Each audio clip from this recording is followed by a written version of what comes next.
Why, hello there, ladies, gentlemen, and friends from beyond the binary. I know what you're thinking. Not only has Andy gone live early, but he is also chatting to me earlier than usual. And you would not be wrong. Oh, adjusting the camera. You would not be wrong. We are super early. Hello there. OMG, early Andy. Hey, everyone. Hello there, Ambrew. Welcome. Yoful. Hello. Pi. Hello. Asik. Hello. Dursnail. Rogue Fighter. Ninzard. Booba. Pi again. Dislike Noodles. Hello.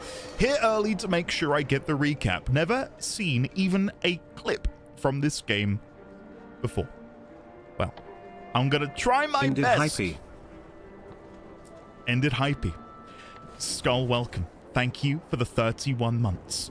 Last time Andy was this early, Guild Wars 2 had just released. It's 5 minutes. 5 minutes in the grand scheme of things. Leonix is a long time. Lazeria, welcome. Nice, nice, nice. Hello, Galazar, and hello, Neon Phoenix. Hello. Speaking of nice-looking t-shirts, I may have a little something next to me, which I'll be showing off soon. Yes. Is this Garage Streamer? Kind of. You can kind of maybe make out some crap behind me. I've got a whole bunch of just stuff in a pile because I've been feverishly going through all of my belongings in preparation for the move. So yeah. Speaking of nice t-shirts, okay, speaking of, are the drops active? When you tune in, are you able to see the drops? There should be drops active. If there are not, that's a problem. I see a drop. Okay, this is good. This is good. This is good. The heck already here. Vosif, do you want to see something else?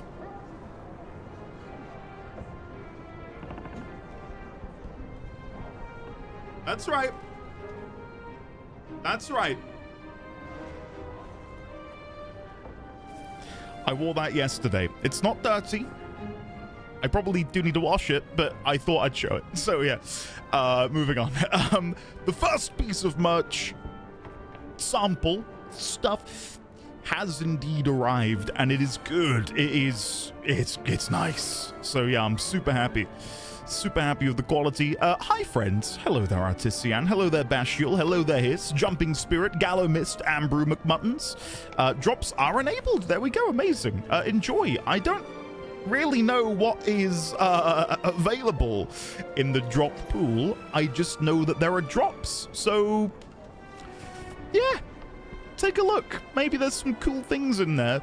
I dislike Noodles. Hello, Hiss. Hello again, Lissa. Enjoy your Shade. Bezos blocks. Would you kindly? I would kindly accept. Matt, thank you for the 2 months at Prime. I greatly appreciate that. Thank you, thank you, thank you very, very much. Howdy, everyone. Hello again, Galomist. Yo, Endelbert. Hello again, Hiss. How are we all? Happy Wednesday, everybody. I am preposterously tired because I spent most of the night flitting in and out of consciousness because my friend and his wonderful partner welcomed their baby boy into the world at 6 in the morning. And I was sort of on standby, trying to keep him calm, and yeah, all is well. The mum is happy and healthy. My friend is, of course, happy and healthy. Baby happy and healthy. So all is well. But yeah, I have just not slept much. So apologies if I seem tired and or yawn a bit today. Ava Room, hello there. Welcome back to the Mists. It's great to be back. Argentum Rex, hello there. I will probably talk at some point about why it's been a while since I played Guild Wars 2. None of it is related to Guild Wars in the slightest. It's not like I became bored of the game. In fact, I love this game. I really do. And again, I'll talk more about the reason why. It's been a while. The last time we did any Guild Wars 2 content, I believe, was December, January time. We did a couple of sponsored Guild Wars streams. Warframe? That might be tricky. It's called Warframe Exploded. Yeah, something like that. Something like that. The Lotus seduced the Tenno like oxen. Yes. Pretty much. Shade, hello again. Kage Monchi, hello. Praise Joko, hello there. I'm happy to see you, Joko. Citizen number 7, hello there. Lovely to see you. I have those wings in Warframe. I love these wings. I absolutely love it. Yeah. I assumed you were just pacing it. But there is a world where that could be something we did. But no, in my eyes, I'd have loved to have binged it. Just consistently for weeks on end. Before I get into the story recap, I will quickly mention, for those of you who might be thinking, bloody hell, it's been a while since some Guild Wars 2 graced my eye holes. Yeah, so to cut a very long story short, of course, yes, we all know, you know, the elephant in the room is the Warframe playthrough went astronomical. And I don't think anyone could have predicted that, least of all me. Never in a million years did I imagine that one-off episode would have exploded in the way it did. And it would have been foolish of me to not, you know, capitalize on that in some way, shape, or form. But more than that, the problem was Guild Wars 2 was, you know, I was uploading 4, 5, 6 hour long episodes of Guild Wars, and it required a lot of recording and a lot of playing to actually produce a video. So it was one Guild Wars 2 episode for the same amount of work that I could maybe put into 4 or 5 Warframe episodes. So it became a very clear decision for me that I'd have to shelve it, at least temporarily, so I could, you know, make the most of the Warframe success. And then when we got caught up with Warframe, there was just a few things that I needed to iron out, and then I kept putting Guild Wars 2 on the back burner. And then I had the thought a couple months ago that it might be fun to do Guild Wars 2 streams, because I was uploading videos which were about 4 hours long. I stream for about 4 hours, and something that I felt I was missing out on in the MMO experience was not having the ability to interact with others in a live format. Do you know what I'm trying to say? Like, when I played Final Fantasy XIV, I could say to you guys in chat, would anyone like to come with me to do this dungeon? And then, you know, familiar faces would appear, and I'd be like, yeah, okay, come on, join the party, and we'd go and play together. I'd go over to the Golden Saucer, and I'd be able to see all of you there, and we got to have that live interaction. And I kind of miss that, because I feel like that's a really important part of an MMORPG. And while I still did get to partake in some multiplayer stuff, like our guild evenings and World versus World, it still felt like there was a little something missing. So that was like the sort of final push I needed to go, you know what? We'll stream it. But I want to quickly, at the top of the hour, remind people, or not remind, reassure people, I'm not going to dilute my attentiveness. When I am reading a book, and when I'm in the moment of like learning new story and new lore, I'm gonna be focusing on that. Like, I'm gonna pause alerts, we're gonna take our time to really appreciate what's going on. And then in like the more mundane moments, like when we're traveling or senselessly murdering loads of cattle, I don't know what's going to come up in the future. Of course, then we can interact like you normally would with a Twitch chat. But also, we do have some very diligent moderators here who, if anyone did want to try and spoil anything, will find themselves on the receiving end of a ban hammer. That might be extreme. If someone inadvertently spoils something, we're not going to ban you. But please don't spoil. Your messages will be deleted. So, yeah, that Vosa for sure. And that kind of, you know, gave me the idea, shall we say. Quick, Andy, read this message. I need your attention for no apparent reason. Shade? How dare you?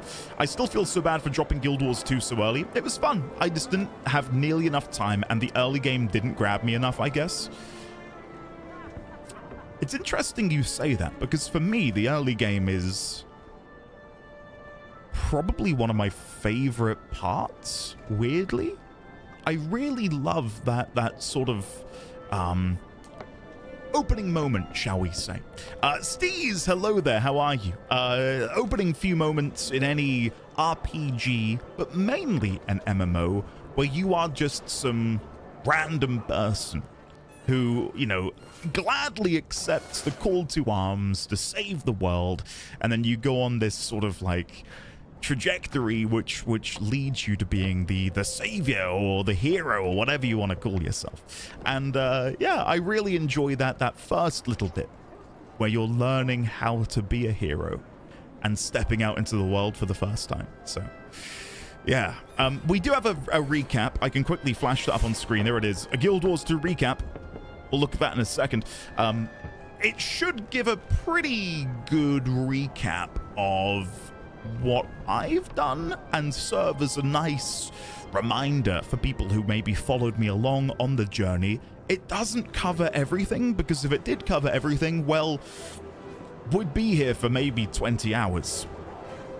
But I think I've touched upon the important beats that should, I don't know, allow people to follow along the story moving forwards. Leek, hello there. How are you? Gotten, hello. Lovely to see you. Neon Phoenix, hello. Sign, hello. I could go for a 20-hour stream. Let's do it. I could too. But I have a family, so I can't, sorry. Crater, hello there, welcome. Bardo, it is Bardo. Long time no see, I hope you are well. We will hopefully start Living World Season 2 today. I do have a little bit left of Living World Season 1, so we'll get onto that in just a moment and see what happens. Where's Mini Siren? Okay, let me go get her. Hold on. Miniatures, where is she? Where is she? There you go. Are you happy? She should be summoned, or maybe I unsummoned her because I double clicked.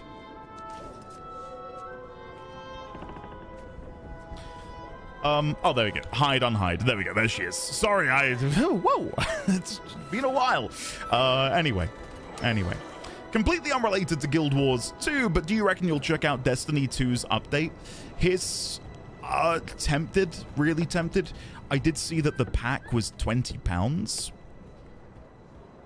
And I'm not saying this to get someone to kindly gift it to me, but I'm trying to be really careful with money at the moment because the garage is about to be completed, and yeah, I'm trying not to spend what I don't need to. So yeah, I'm not gonna get it yet, but I probably, no, that is not Luke. I really hope you don't. Please don't. Abby, good morning. How are you today? F-Notes, hello there. It's good to be back. It is good to be back. I will very quickly turn my fan on. 1 second.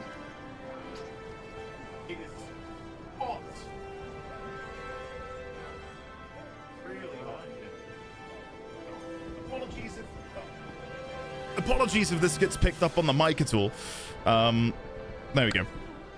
It hopefully won't, but you never know. Andy, I just woke up to seeing someone joke about being able to name 10 FF characters quick and was able to do it. Curious which come to your mind. I know what the joke is, because the answer is Sid. The ones that come to my mind you wouldn't know, Gotten. Sorry, buddy. I'm not gonna do it because you might have an aneurysm if I were to read out 10 Final Fantasy 14 character names. And I don't want to do that to you, so I'm not going to. Every time I see Guild Wars 2, I want to go back to it, but I just can't justify playing it when ArenaNet refuses to localize prices and makes people in the south of the globe pay like 5x the price for everything. Is that true? Eeshk! You little shit. I promise you I was not fishing for generosity. A seek. I'll see what I can do. Thank you, man. I appreciate it. That is really kind. Thank you. I was going to say about the regional pricing. I feel like more often than not, it's the other way around, where people are using VPNs to go to, tunnel to Brazil or Argentina in order to get better pricing, unless you're meaning the other side of the globe in the south, aka Australia and New Zealand, I don't really know a lot about that, so I can't chime in. Like, I don't know what the situation is. But if there is a problem, then I hope that that's something that can be addressed, because, yeah, I would definitely have a problem with that. I am sometimes on the receiving end of not great regional pricing. Like, there will sometimes be a game that launches for $50 and then it's 50 Great British Pounds. And I sort of, raise an eye. What? What's going on here? What do you mean? So, yeah, I get it.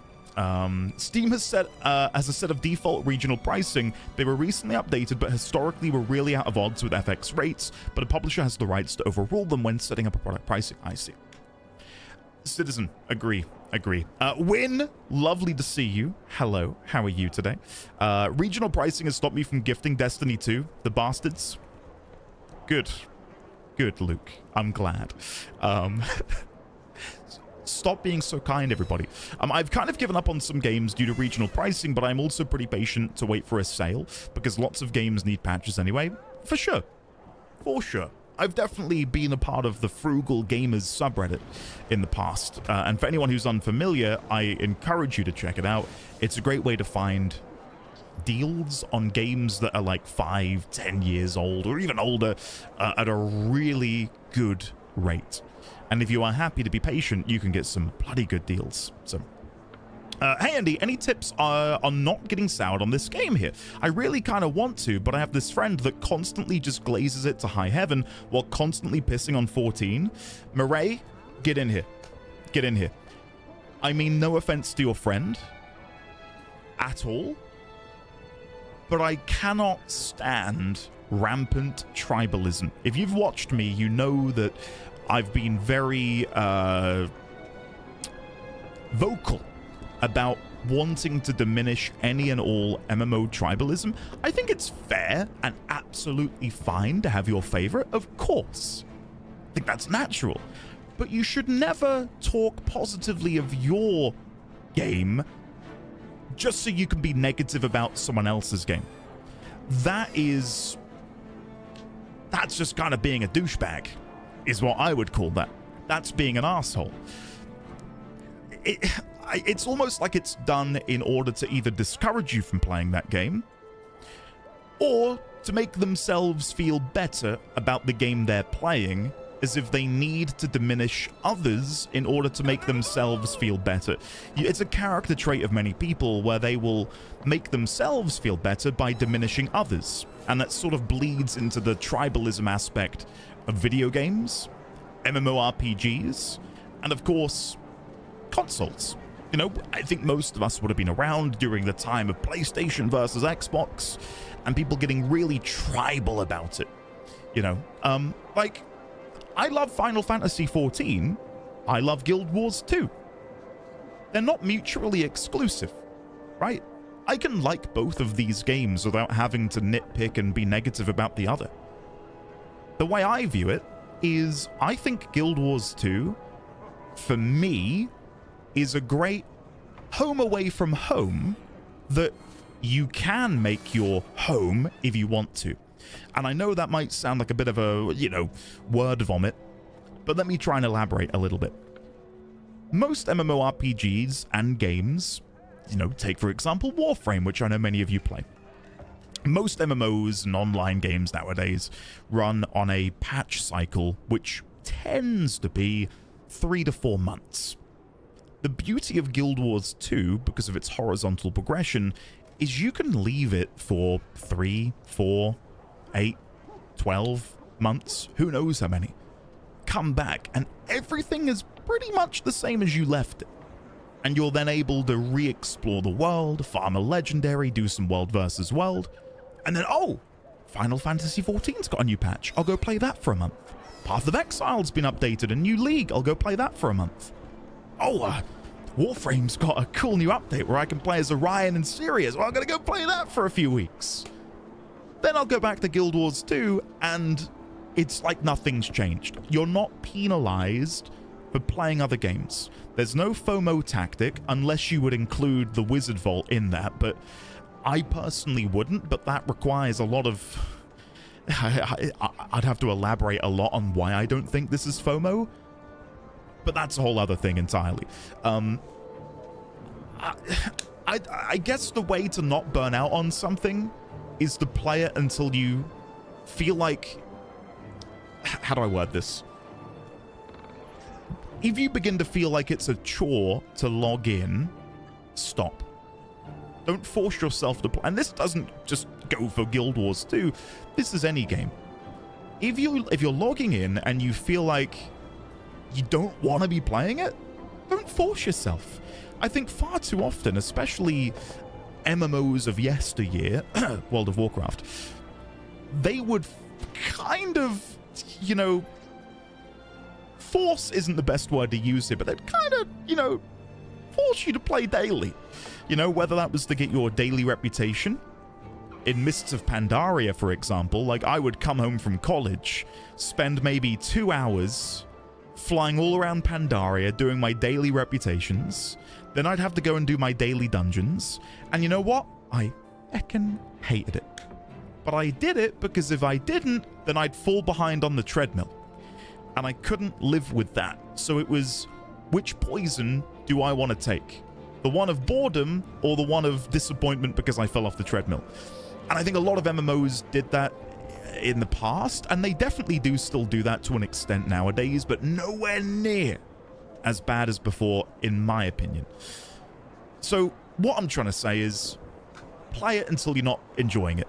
And then if you're not enjoying it anymore, go play something else. And I can almost guarantee you that at some point in time, the urge will come back. And you'll go, God, yeah, I fancy booting up Guild Wars 2 again. I fancy playing Final Fantasy 14 again. I mean, take a look at this chat room. There are so many people in here who I know for a fact haven't played Final Fantasy 14 in months, who just came back for the latest patch, and they feel renewed, reinvigorated, and passionate about the game again.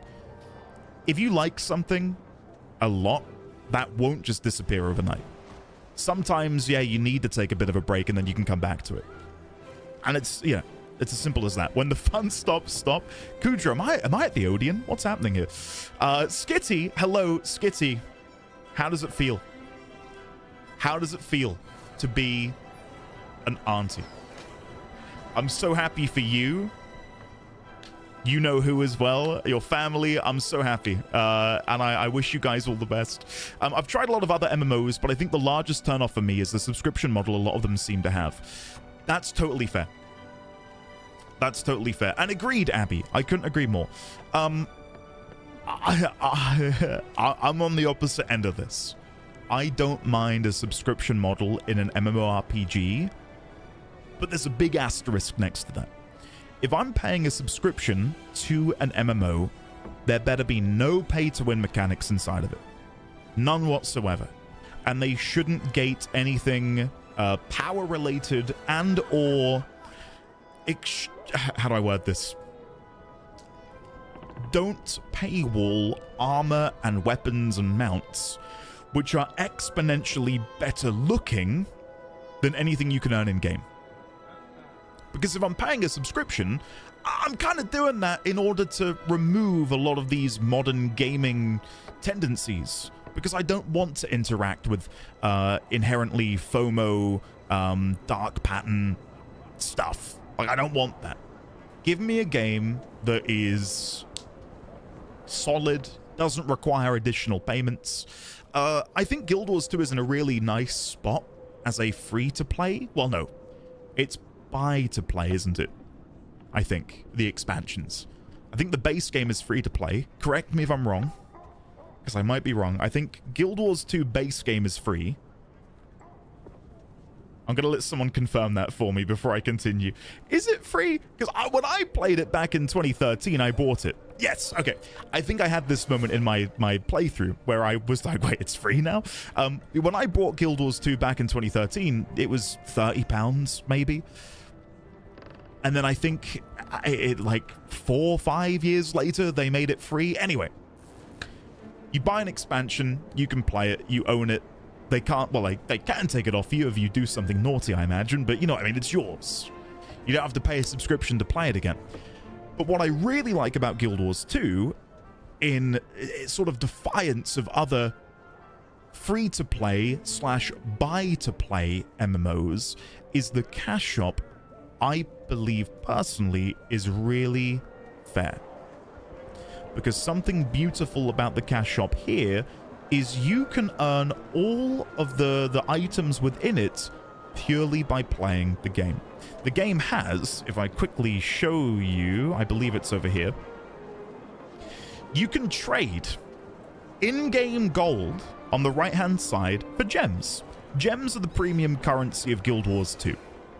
And you can, again, if you wanted to, trade 870 gold and get 2,000 gems. You can earn gold relatively easily, shall we say.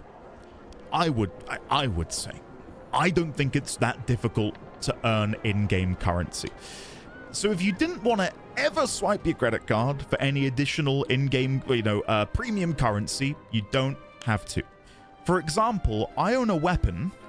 Allow me to open up my character menu. I played the game and earned this weapon. It's called Eternity. Now, if anyone hasn't watched me before, who plays Guild Wars 2, yeah, I farmed Eternity. And I love it. I love Eternity.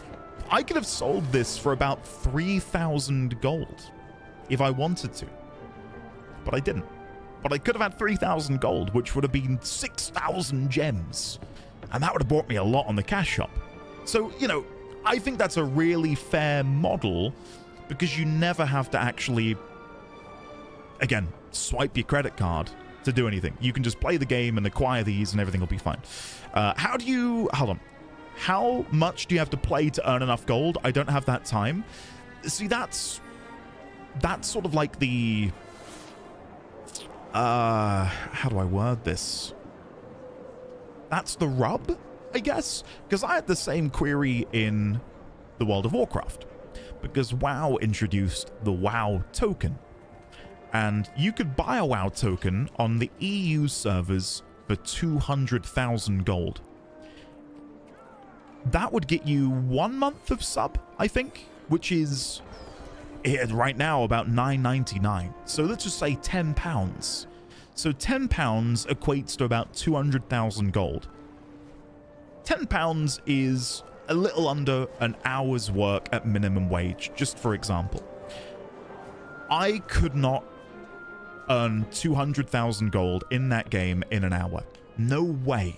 200,000 gold would be multiple hours of farming, mining, whatever.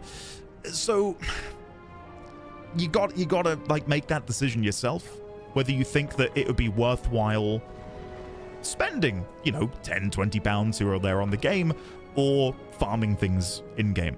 I will say, I think something really cool about the system is if you wanted to treat this game as like a faux subscription model, you could do so. If you allot yourself, I'll spend £10 on that game a month.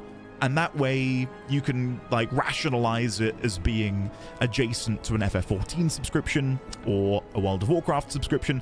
But the beauty is you don't have to spend a penny if you don't want to. So, genuine question. Do you ever get people in Guild Wars 2 who are like, oh, well, you didn't earn that weapon since you paid real money for it? That would be my worry of having things on the cash shop that you can acquire in-game. So, anything that's in the cash shop, for example, let me go over here. No, this is the right place. Anything in here is cosmetic. So you would know people have, either used their real money or traded in their gold in order to purchase these. But things like this sword, for example, Eternity, well, it's a bit of a tricky one, actually.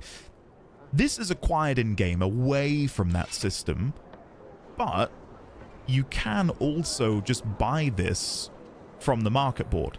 So it's I think the answer is you just don't give a shit about other people, right? Like if someone's gonna complain about something, just like put your hand up and say, shut the hell up.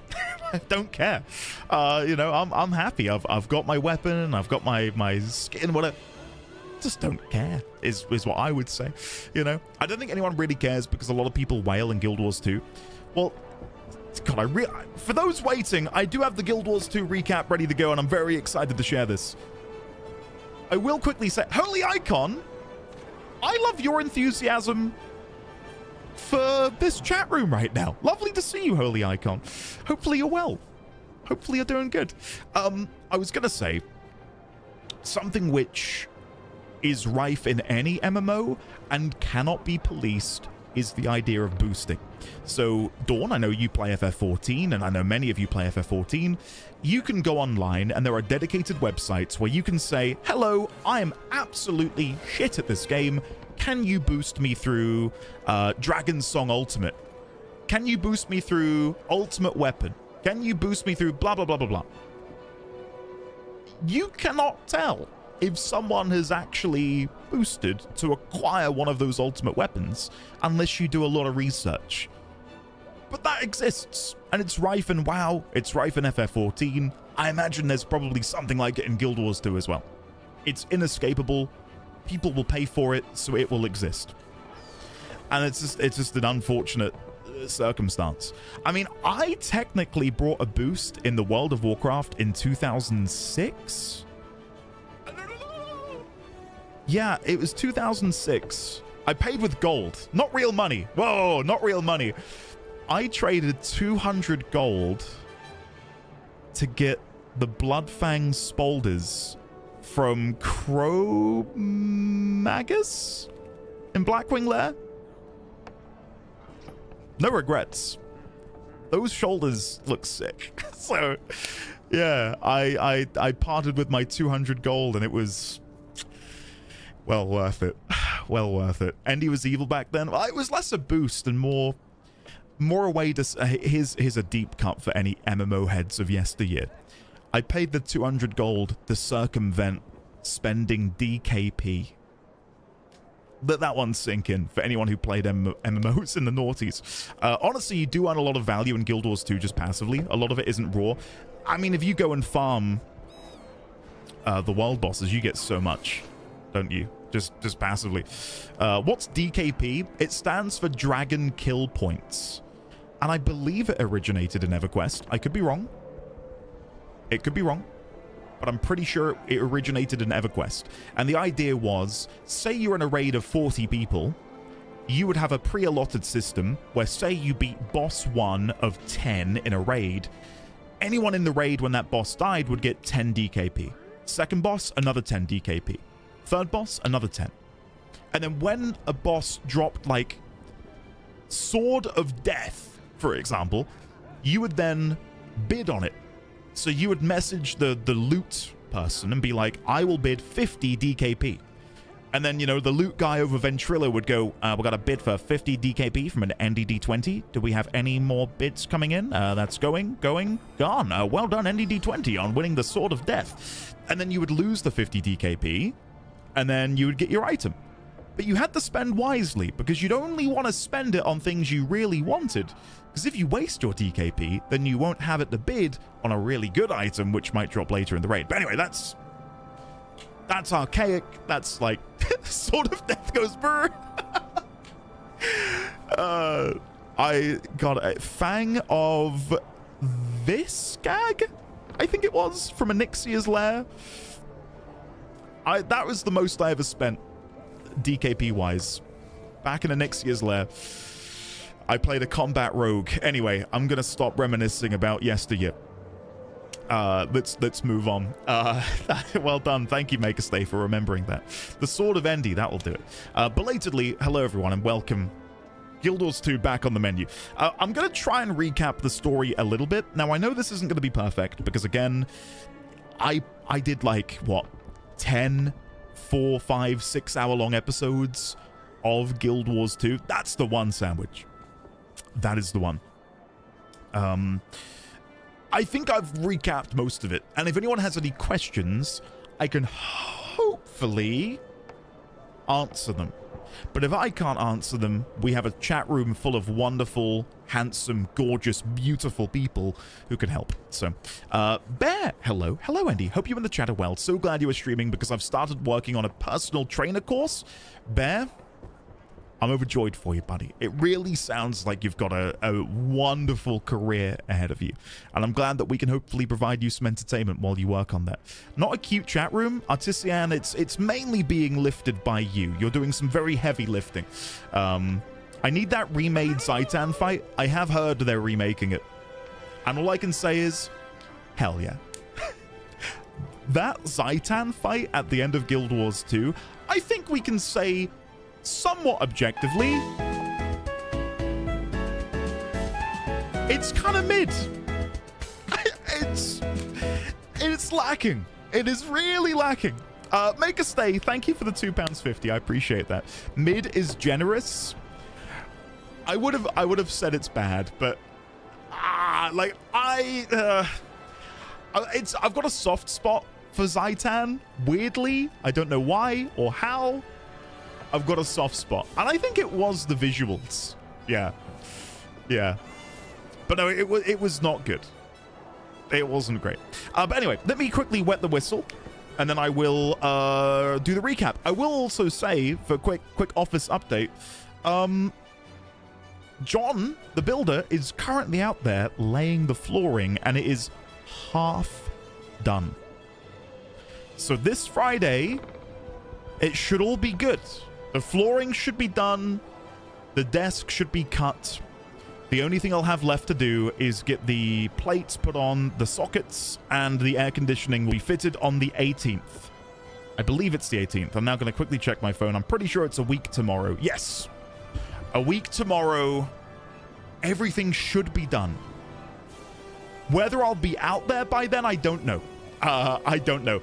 Cat named V, you are more than welcome to come and join. But before I go in the recap, it is the lighting, Argentum. I do not have red hair.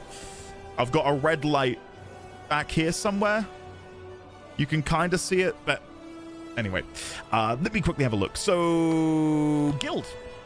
We are the Knights of the Icosahedron, aka the D20 Knights. You are more than welcome to join us. You are welcome to message me in game or via mail, and I will invite you. Level 5 Metapod, will you do a lore playthrough of Guild Wars 1 Reforged? I would love to. I own it for the doing that. I bought it to do that. Have I done it yet? No. But I would love to. I really want to get into the lore of Guild Wars as a whole, of Tyria.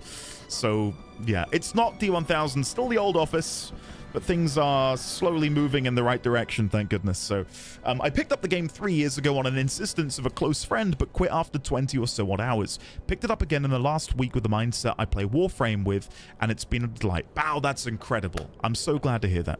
I'm ready for Andy to sell me on Guild Wars 2. I have the game, but I've not gotten past level 25. There is something I'll show you in a minute that will hopefully also...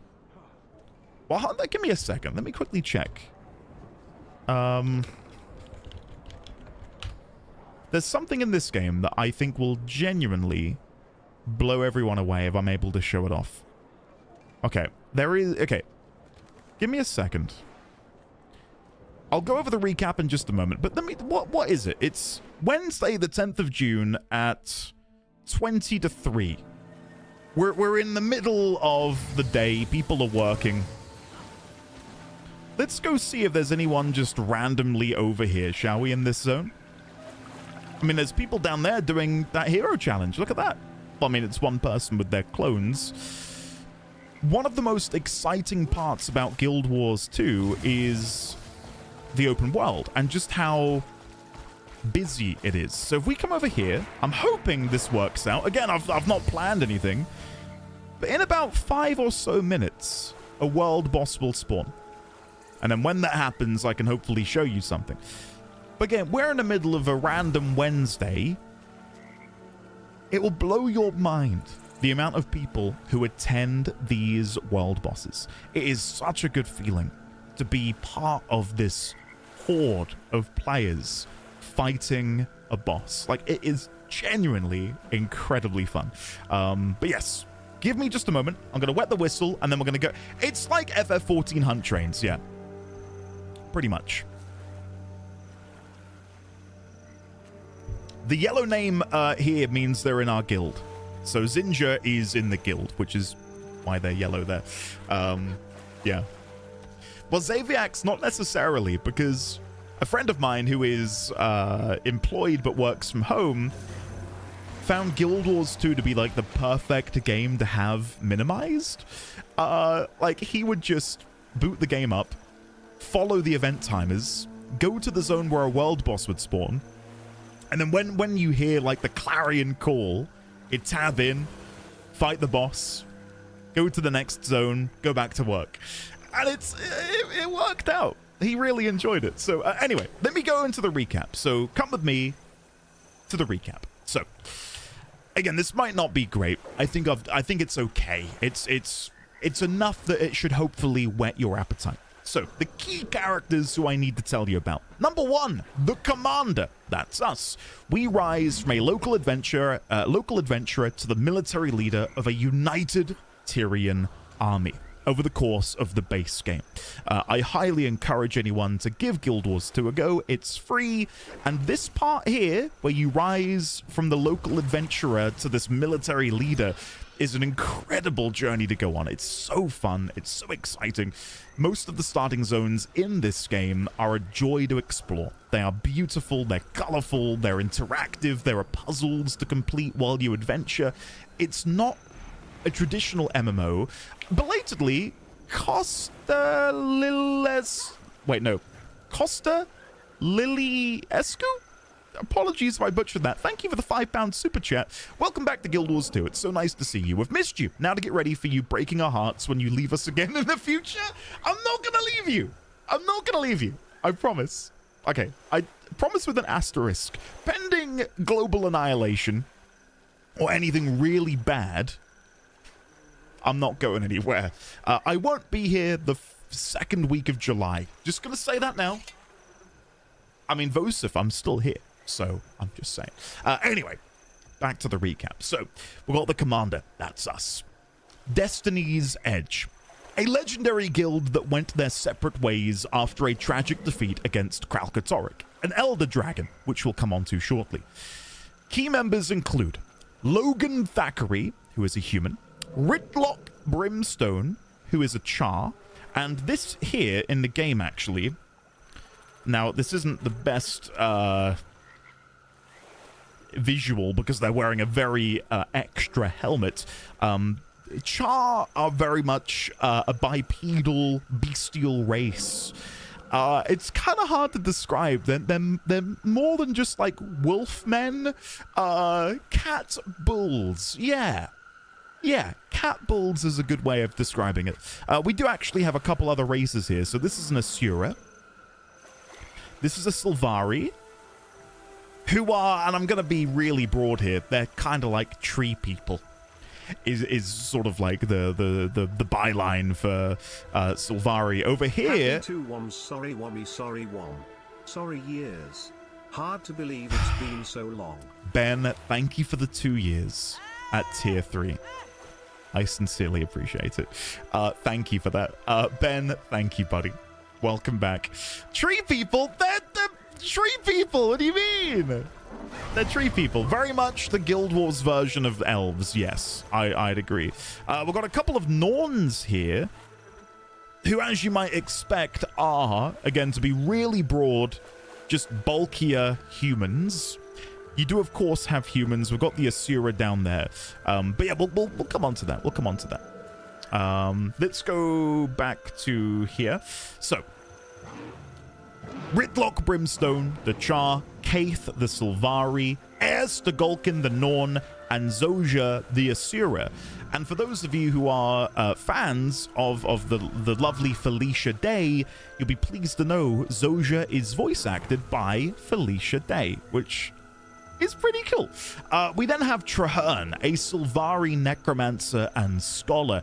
He becomes the Marshal of the Pact, serving as our closest ally in the battle against Zhaitan. And again, we'll meet all of these characters soon enough, and when you can put a face to a name, it will make more sense. Zhaitan, the Elder Dragon of Death and Shadow.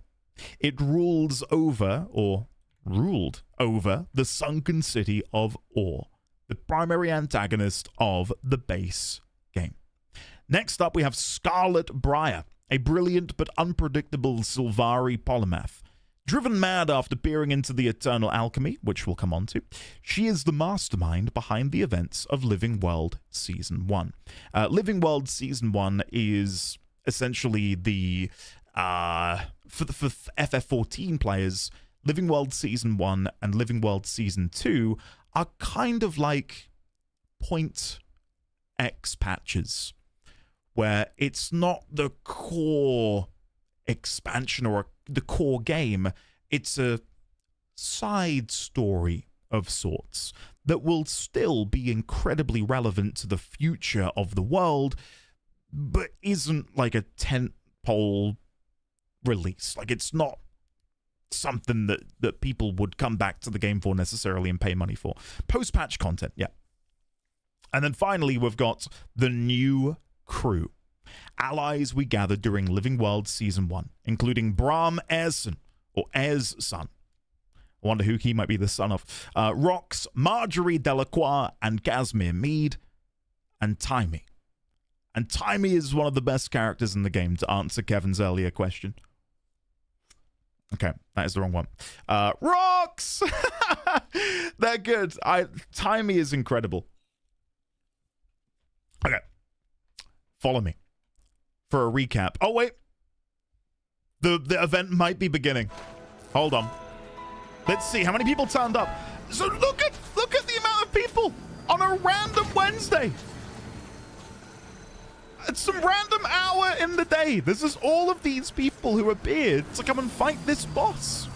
And I want to point out, we are in the first zone for human players. This is like going to Gridania in FF14 or Elwyn Forest in the World of Warcraft. Like, we are in a starting zone and there is a world boss here that people... Oh, Worldwide Dragon Basher. Yoink. I'll happily take that. People flock here because, again, something about the game having a horizontal progression means that all of this content is still relevant. You don't have to come here, but if you do come here, the rewards are scaled so that you, as a max level player, are still going to get something from it. So watch this. Here's the boss. Look at that. Again, this has been in the game since it released 13 years ago. And it just appears. And then you fight it with all of your buddies. Isn't that cool? And there are mechanics you have to do. So as you can see here on the floor, there are ground markers which I need to avoid. And there is a dodge button. Oh, and you can also revive other players. There's so many things that I'm going to try and cram into this stream today to try and explain Guild Wars 2 to you. But there is so much in this game to love. So again, my dodge key is on V, and you can rebind that if you want to. But as you can see, as all of these ground markers drop down, I'm just able to roll through them and avoid all the damage taken. McMuttons is a big strategy. And then look, underworld portals have spawned. So at every 25% interval, you have to go through this sort of intermediary phase where you've got to close the portals again to stop more of these shadow demons from pouring into the world. And it's good stuff. Crit, we've already said that. Well, Sign said it. No, he didn't. How are you, Crit? Welcome. Are you fully recovered now, Crit, or are you still a little bit under the weather? I'm guessing you're all good. How do they balance the boss HP? Is it the amount of players or a static amount? So it's all to do with scaling. And it's easier for them to do the scaling because of the nature of the game having, again, that horizontal progression. They know what the upper limit of someone's character looks like. Like, they don't have to keep going back to it because the power level has remained fairly consistent over 13 years. It's, again, not like FF14 or World of Warcraft, where item level bloat becomes a real problem. I mean, I think FF14 and WoW, well, WoW's done it twice. I think 14's done it once. They have to do these leveled squishes, or item leveled squishes, because all of a sudden, your players are dealing millions of damage. And then when the next expansion comes out, in order to have that level of progression, they have to dial down the numbers, because if not, well, you're dealing billions, then trillions, and the servers might implode dealing with all of those numbers. So I imagine it's much easier for them to balance that. Prasha, I would love to check Guild Wars 3 out when it comes out. I'm so excited for Guild Wars 3, and we can maybe talk Guild Wars 3 today if people want to. As long as we don't get into Guild Wars 2 story spoilers, because of course I'm still very early on in the story, but yeah, a Western MMO. A Western MMO that is free to play, being developed by what I would consider to be a pretty great developer with good ethics and a good business model on their existing games. I'm very, very excited to see what they do. My only complaint at the minute, and it is such a minor complaint that it feels... I don't even want to bring it up because it's just not worth it, but it's probably the art style. I need to see more before I can confidently say I like it. I don't hate it, but it's just one of those things which... yeah, I just want to see more of it before I come to a conclusion on it.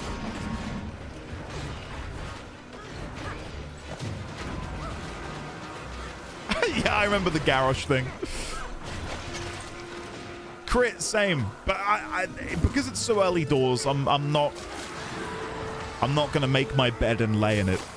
That would be silly, you know what I mean? To immediately just go, yeah, this isn't for me.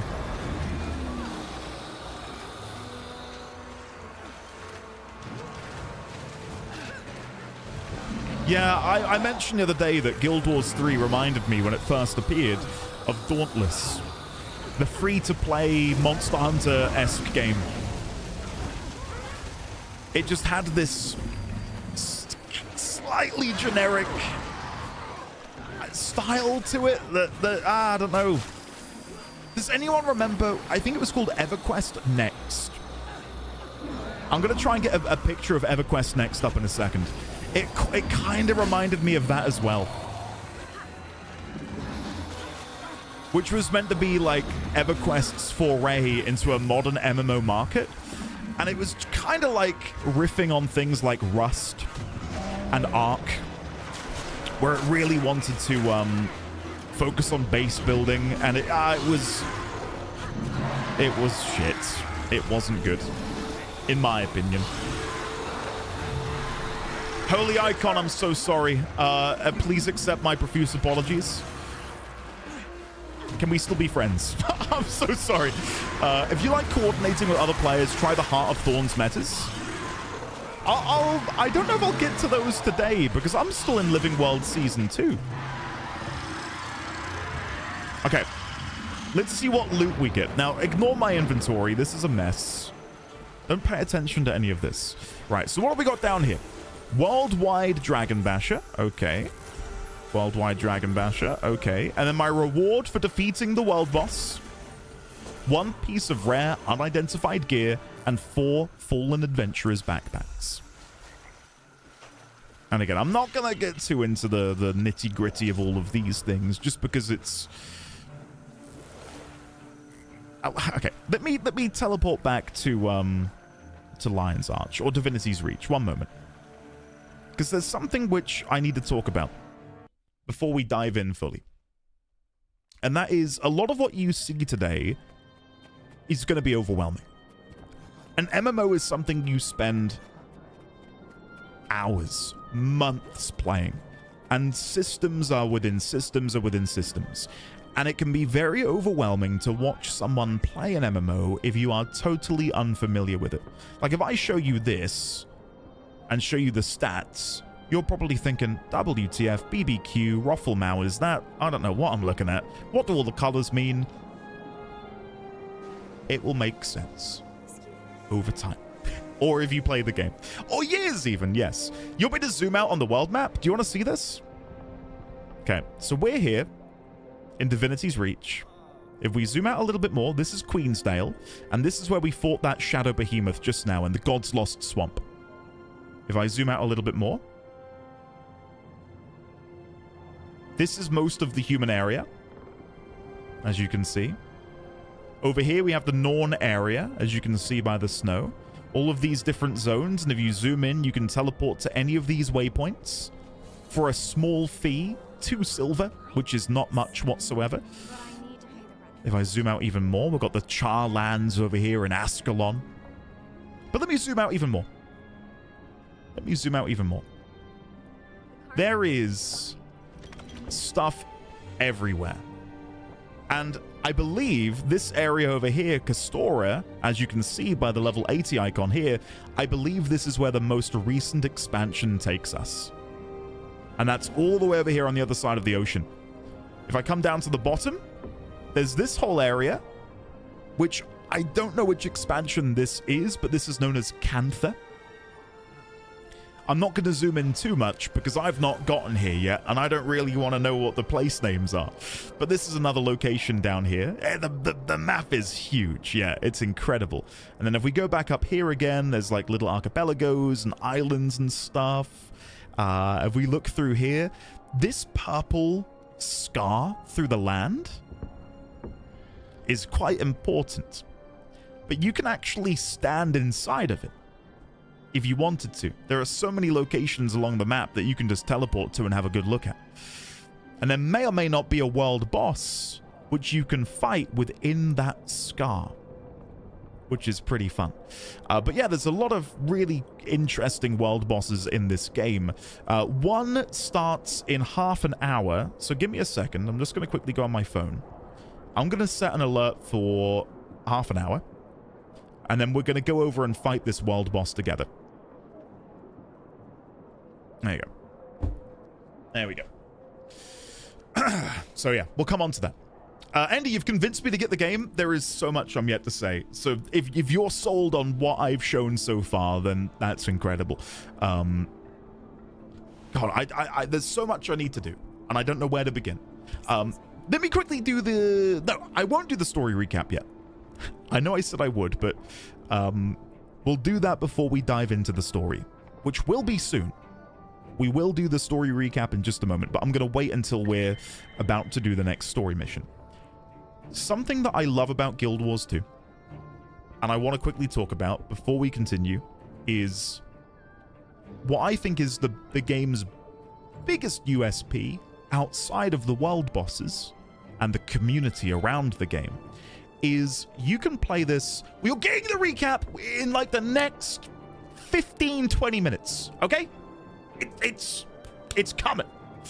Give me a second. I want to talk about something that I think is really cool. A lot of people, myself included, play MMOs weirdly solo. We play these games in the evening, you know, we relax, we sit back, maybe we have a decaf coffee, who knows what. But you play this game to wind down in the evening. That's me at least. Something which Guild Wars 2 does that I've not really seen any other MMO do before is world completion. So if you look in the top left-hand corner, my world completion is 100%. And then underneath here it says tasks, hero challenges, vistas, waypoints, points of interest. These are different locations around the world where you can do different activities. I have done everything in the base game, which means my world completion is 100%. If I quickly log out and go to a different character select, I've got a few. I've got this guy. I've got Vivi. God, that looks like Vivi from behind. I've got this Char fella over here who's very handsome. I've got this lovely Sylvari. I've got this Sylvari. This is the Asura we played for the sponsored Guild Wars 2 segment at the end of last year. And we've got this Sylvari here as well, who I love very, very much. Let's just hop onto her for a second.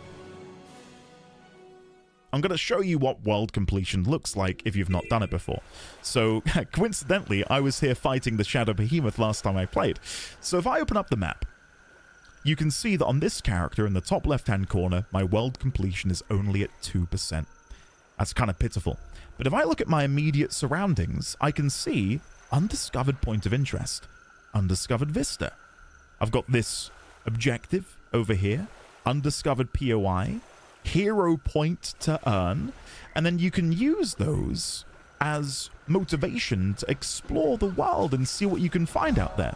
So as I run into this shack, Deathroot Shack, and you get experience points for doing that. You level up by exploring. The mouse cursor isn't being captured. That is not great. Let's turn that on. There you go. Now you can see my cursor. Sorry about that. So fixed. We're there. You explore the world and you level up. What a crazy thing to have happen, right? There are no quests as you would know them in, again, a game like WoW or even Final Fantasy XIV. It's very much baked into the world itself. You run around the world completing objectives as they appear, and that is essentially your quest log. So again, for example, these hearts here are essentially quests. But unlike, I'll keep using WoW as an example. If you played WoW, a quest might read, go kill 10 boar. Go and kill 12 yeti. Go and collect 6 wolf liver, right? This game does something a little bit different with that formula. Instead of going to a town and picking up all of the quests and then venturing out into the wilds to do the quests and head back, as you run around and explore the world, you will organically discover these events. And there are multiple ways in which you can complete them. Before I do that, let me quickly show you this. This is a vista. Let me just press the button. I will get experience points for interacting with this.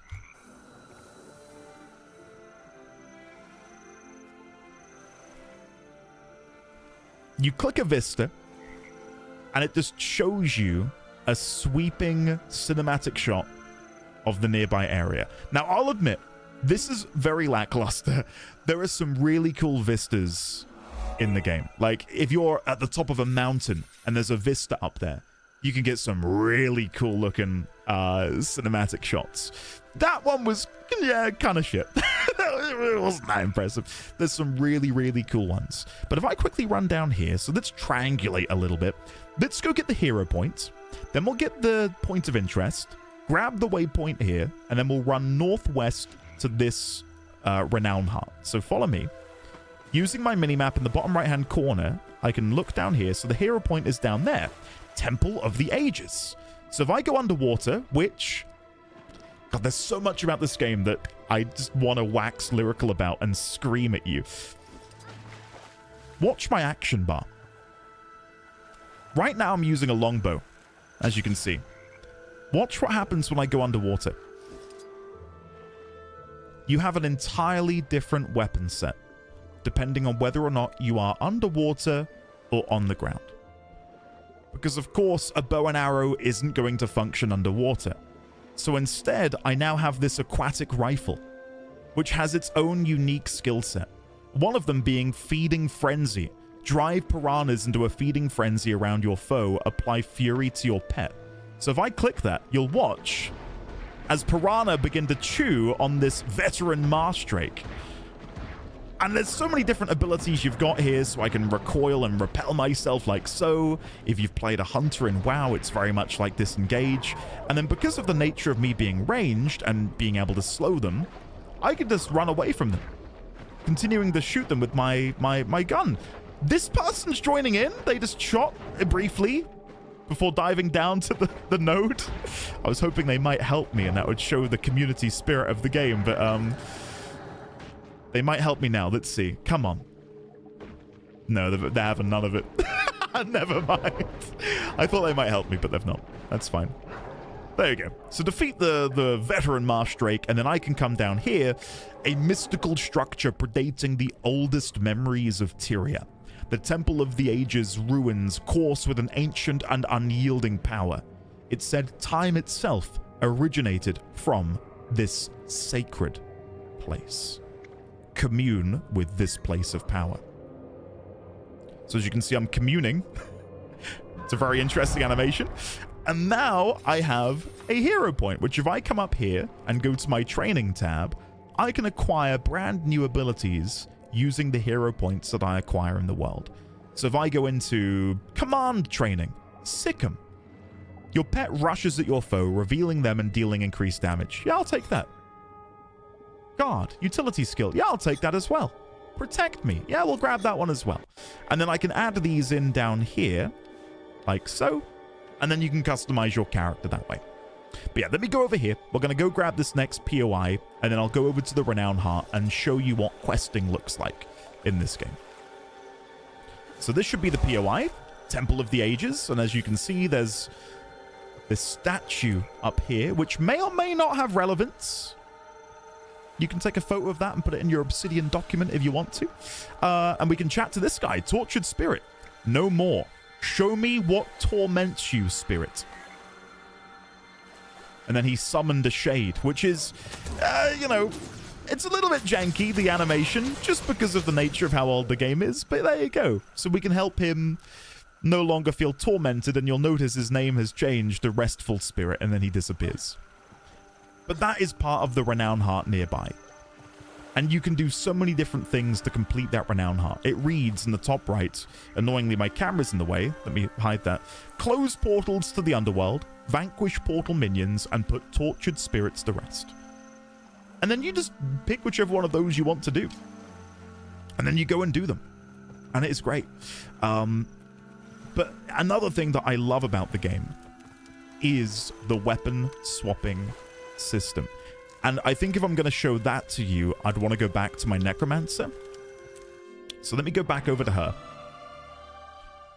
Because this is seriously cool. Yeah, there's no oxygen bar. We have an aqua breather. So, where do I want to go and show you this? Well, I do need to be heading over to a zone in a moment, but I'll do that in a second. Let's go... Where shall we go? Where's a good location?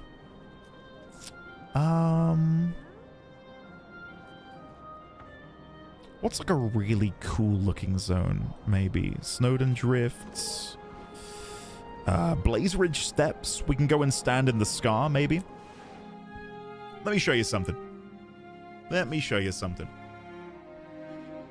Is there a summon minion focused combat building class? There is. And coincidentally, it's, well, you can play a Necromancer as a summoner class.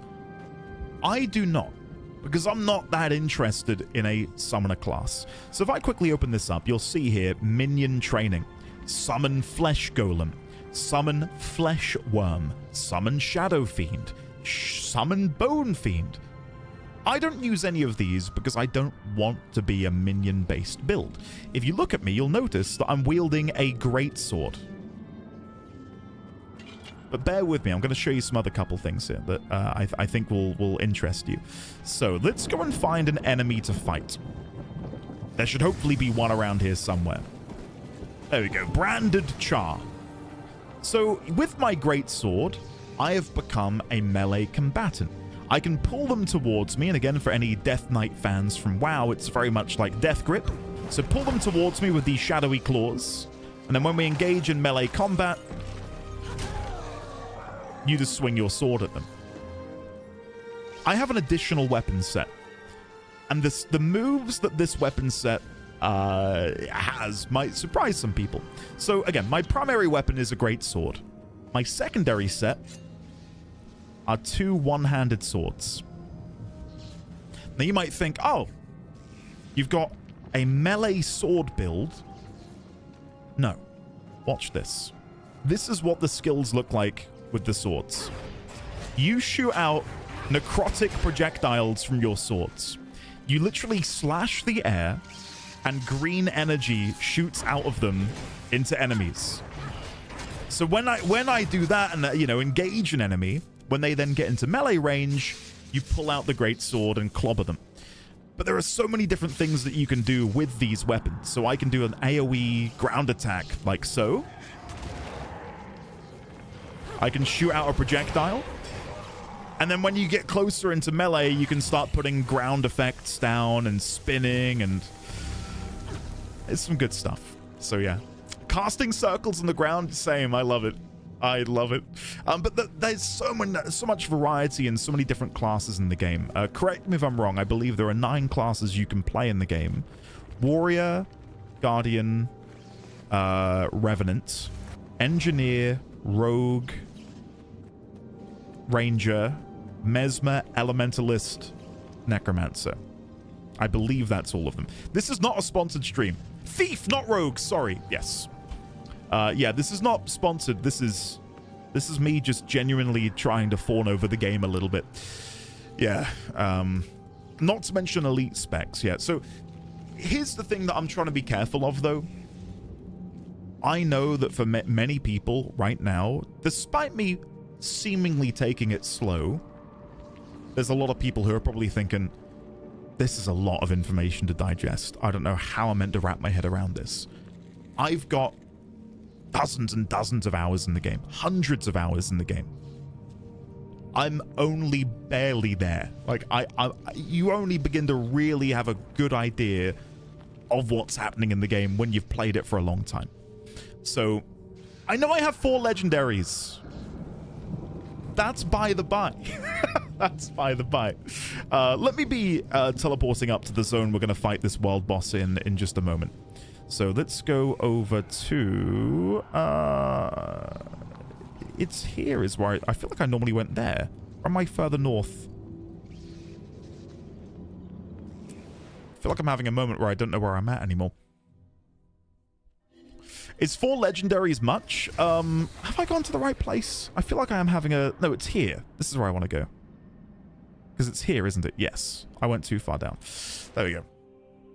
I'll do the story recap in just a second. We're almost there, guys. We're almost at the story recap. Are you hunting world bosses? Only to show people what I think is the USP of this game. And that's the world. Like, the areas we are in now, and I've shown you so far, are 13 years old. USP is unique selling point. Something that this game does that I don't think is replicated in many other MMOs on the market right now. This game is evergreen. Content from each of the expansions is still relevant. The open world is still populated. People are still playing in these zones, fighting world bosses. That's insane.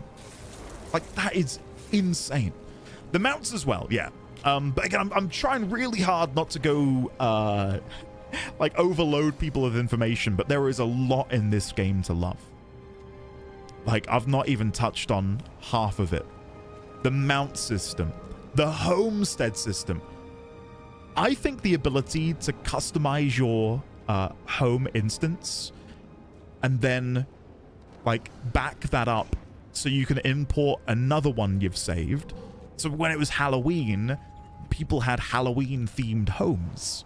But then when Halloween's over, they can then just change back to the normal one. That's incredible.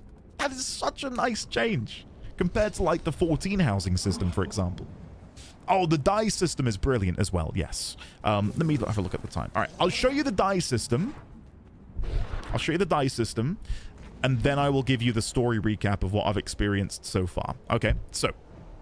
Hey, Sign is here, looking positively wonderful. Wow, that is... God, you're looking great, Sign. Wow, that's amazing.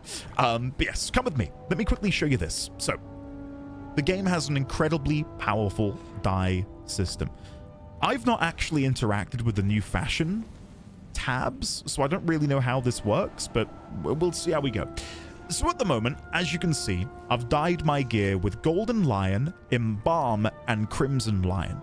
And to put that in layman's terms, gold, off-white, and red.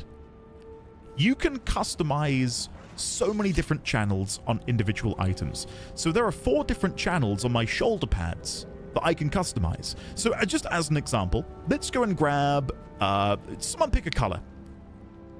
Any color, and I'll put it into the color scheme. Pink. Okay, let's go pink. So if we press this button here, and we do it by hue, we've got gray, brown, red, orange, yellow, green, blue, purple. So somewhere in between red. Here we go, bubblegum. We've got a bubblegum pink. Let's change every red hue to pink. So click here, here, here, here, here, here, here, and here. Does that look good? That's up for you to decide. But you can do that if you want to. If I'm going to be a bit more serious about it, I'd probably go for a slightly darker shade of pink. So let me go for a darker shade of pink like so. There we go. And then we'll hit apply. And then we'll load into the game. And now all of a sudden, I've got pink wings. That cost me nothing. I didn't have to pay any money to do that. It's pretty sick. It's pretty sick. But then beyond that as well, like, you're not limited to just that. So let's say I wanted to become... okay, let's change the cloth to black, shall we? So let's go and get Shadow Abyss. And we'll change every bit of Embalm to black. So now we've got all the black in there as well. And then let's change the gold to silver. So let's go and get silver. And we'll change all of those like so. And then I'll hit apply.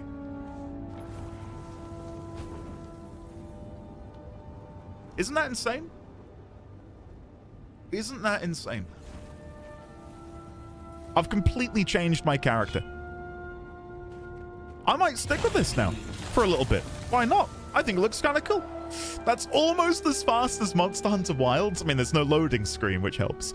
Changing your gear's skins is what kills me because of the transmog things. I change them so frequently. I will say, when you start playing the game, the transmog, what are they called? The thing you need to transmog stuff. You don't have that many, but you very quickly gather them. Very quickly gather them. Xenagos, lovely to see you. How are you? Hopefully you're well. Hopefully you've been good busy, not bad busy. But yeah, there you go. Just a little brief preview at how powerful the die system is. Allow me to show you one other thing. I feel like Steve Jobs. One more thing. You can actually do more than just that. So if I go back over here, let me fix my glider. So my glider at the minute, which is over here, I want to match that to what I've got over there. So that becomes black. That becomes silver. And then these become Rose Breeze, was it? I believe. And then hit apply. You can actually also customize your mount. So if I go into here and we... how do you go back to default? Is it right click? How do you go back to default? Remove die. There you go. So that is what the mount looks like by default. A purple starry raptor. Very, very cool. But now if we look at my character, I'm pink, black, and silver. Maybe I want to do something similar. So you can then go in here again with the same colors. So we'll go and get Shadow Abyss.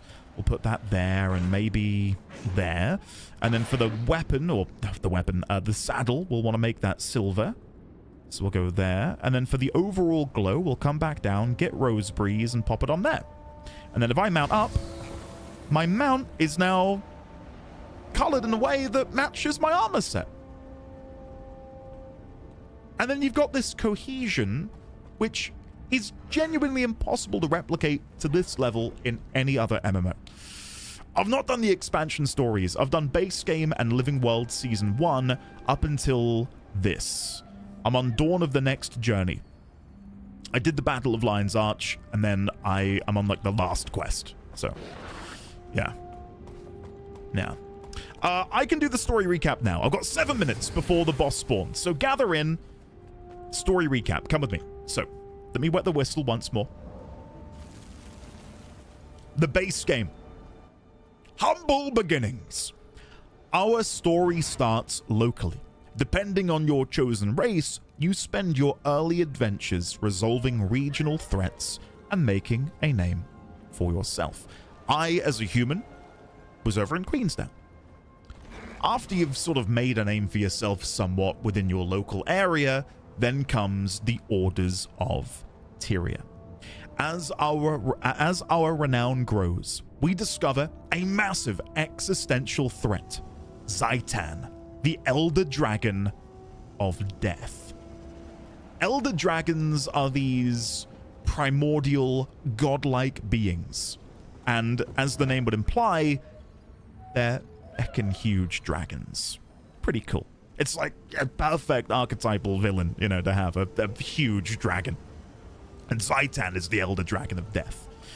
It has raised the sunken human nation of Or and is sending an endless army of undead, the Risen, to conquer Tyria. And I can show you Or on the world map. So if we look down here, here are the ruins of Or. And prior to the start of Guild Wars 2, Or was underwater. It was, you know, centuries ago, it was a thriving human city. And then some things happened, which we'll come on to, which caused it to sink beneath the waves. But at the beginning of Guild Wars 2, or shortly before the beginning of Guild Wars 2, Or was risen from underwater. And that serves as sort of like ground zero for Zhaitan and his assault upon Tyria, Tyria being the world as a whole. So, back here. We join one of 3 specialized factions fighting back. The Militant Vigil, the Scholarly Dermond Priory, or the Secretive Order of Whispers. And correct me if I'm wrong, I believe this happens at level 30. And each of these different orders has a bit of a specialization. So again, the Militant Vigil are very much an order of warriors. The Dermond Priory are very much scholars, you know, librarians. You can guess which one I went for. And the Order of Whispers is very much the rogues of the world, the secret organization, the stealthy people in the shadows, pulling the strings and orchestrating things on a global political scale. I went with the Dermond Priory, but depending on which one you pick, you then go into, I think it's like a 10 or 20 level long unique storyline for that order. So I don't know what happened with the Vigil. I don't know what happened with the Order of Whispers. I did a Dermond, or I was a member of the Dermond Priory, and I did their story. Once that comes to a conclusion, you then get to this part. Reuniting Destiny's Edge. Throughout our journey, we work to mend the broken relationships of Destiny's Edge. We help them overcome their past grievances and survivor's guilt so they can fight as a united front once again. The Pact and the fall of Zhaitan. Realizing that divided factions cannot defeat an Elder Dragon, we, alongside Trahearne, unite the 3 orders to form a single army, the Pact. With Trahearne as Marshal and us as the Pact Commander, we launch a massive airborne and naval invasion into the heart of Or. The campaign culminates in the skies above the ruined city of Arar, where the Pact's advanced airships corner Zhaitan and blast it out of the sky, securing victory for Tyria. Now, I've condensed what took me 60 plus hours to do into just a few paragraphs. Like, there is a lot of grit and important world building which takes place in the main story, but again, for me to go over all of that now would be a fool's errand, would be here for hours. But that is more or less the big bits that matter. After you beat the base game, I did Living World Season 1, which is dubbed Scarlet's War. Following Zhaitan's defeat, the world does not stay peaceful for long. A series of seemingly unrelated attacks by strange new alliances begin to plague Tyria. All of it is orchestrated by Scarlet Briar, whose madness is driven by something we cannot initially comprehend. Flame Legion Char and Subterranean Dredge form the Molten Alliance, attacking the Shiver Peaks and displacing refugees. We team up with Bram and Rox to dismantle their weapon facilities. During the Dragon Bash Festival and Queen Jenna's Jubilee, a new faction of Sky Pirates, the Etherblades, assassinates a council member. Soon after, Scarlet Briar makes her first public appearance, hacking the Queen's mechanical watch knights and turning them against Divinity's Reach. Scarlet brokers an alliance between the xenophobic Crate and the Nightmare Court. Together, they grow a massive hallucinogenic plant tower in Kessex Hills. We work with Marjorie Delacroix and Casimir Mead to inject a counter-toxin which inevitably destroys the tower. It was known as the Tower of Nightmares, and it's one of the latest episodes in my Guild Wars 2 adventure on YouTube, should people be interested. It's after this that Scarlet's true target is revealed when she launches a full-scale siege on Lion's Arch, Tyria's main hub city. She deploys a massive airborne drill called the Breachmaker directly into the harbor. We, alongside our newly formed crew, launch a desperate counterattack, boarding the drill and killing Scarlet. Though Scarlet dies, her plan succeeds. The Breachmaker strikes a major ley line running beneath the city, sending a massive surge of magic hurtling beneath Tyria. The season ends with a terrifying roar echoing across the world, signaling the awakening of a new Elder Dragon. And that's where I left off, on like such a cliffhanger. A new Elder Dragon is about to appear, and I went and played Warframe because it was popping off. So yeah, that's where we're at the minute. There's a new Elder Dragon somewhere out there, and we need to deal with them. Of course, if people wanted to, we've got like 4 more minutes. Let me quickly go to my Elder Dragon tab. I'm not going to go through all of this, but there are some that we know of. There's Primordus, the Fire Dragon, Yormag, the Ice Dragon. There's Zaitan, who have just defeated the Dragon of Death. We've got Kralkatorrik, the Crystal Dragon. And we do know that there are others. Someone teased it. Some known facts about dragons. Elder dragons sleep for millennia, untroubled and untroubling. When elder dragons awaken, they terrorize the world. While awake, elder dragons soak up magic like sponges. While sleeping, dragons release magic into the world. This explains the increase of magic across the millennia. No one knows how much magic they'll consume if not stopped. But I think we know there are 5, but we just don't know their other names. So yeah. We're back, Zana. Yes, hello. Andy, are you looking forward to TennoCon? I am. I do have my visa now. I have my my travel visa. That came to me on Monday. So everything is happening. It's hip hop and happening. And I will be wearing this to TennoCon at some point. For those that missed it earlier, the first test print, the first sample of the new merch arrived. Look at those gradients as well on the red. But it's super comfortable, super happy with it. I'm going to do a few more samples before I hard commit to what we're going to stock. But yeah, it's looking good. You had to get a visa, yes. Not like, not one that needed several applications and, you know, meetings to acquire. But yeah, I need one anyway. You're going to make everyone, including DE staff, so jealous. What do I think about the Guild Wars 3 announcement? I'm excited. Very excited. I mentioned earlier, it's fun to see a Western developer announce a new MMO, because I think that in recent years, it's become such a colossal risk, especially for Western devs, because I think of the inclination to not go down the free-to-play, more gacha mechanic route, which I think a lot more Eastern MMOs pick up on. I'm going to just go into Canada, Canopio. I've got like a week-long visa. Yeah. And it felt really weird to make the application under the pretense of work, because it says, why are you traveling? And I had to put work. Like that.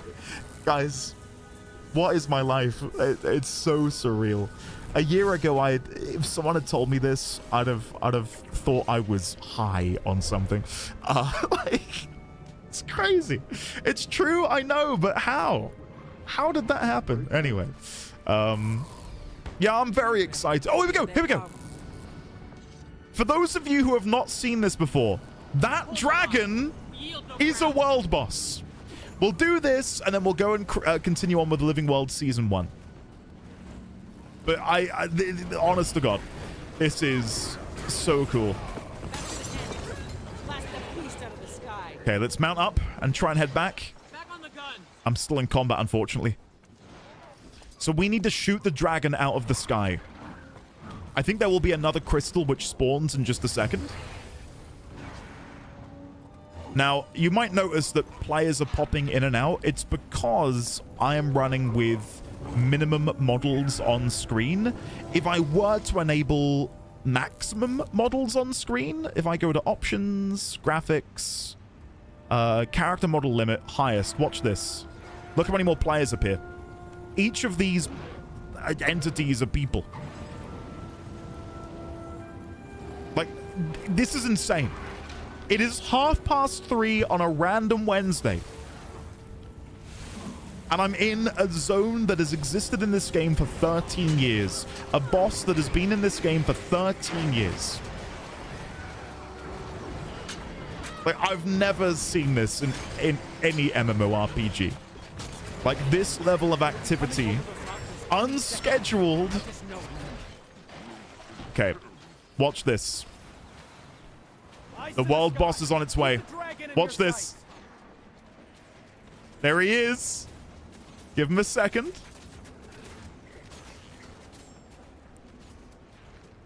Here he comes. They're gonna fire. Fire at will. Force it out of the sky. Any second. Give it a moment. I think it's this one. This should be the one that knocks him down. Look at that. Like, look at the size of this boy. Holy. Now, because I was getting the cinematic shot, I'm not in the ice wall. You kind of want to be on the other side of that wall there, but yeah, I'm over here. Sorry. Sorry, team. We should be destroying these ice shards, really. But this is way less cool than that dragon up there. Look at him. The wall's down. Strike now while Let's go in. Whoa! Like, look at all of these players, guys. This is crazy. I will end you. And it's so great to see so many guild members who you can spot with their yellow, orange, gold names down there. Okay, he takes flight again. And now we all must make our way down here in preparation for phase 2. Like, look at all of these people zooming past. Isn't that crazy? Oh, I will never get old. So if we come down here, I'm going to turn around. The cannons have been adjusted. Eyes peeled on the skies. Bring it down. For good. Here it comes. Watch this. Fire away.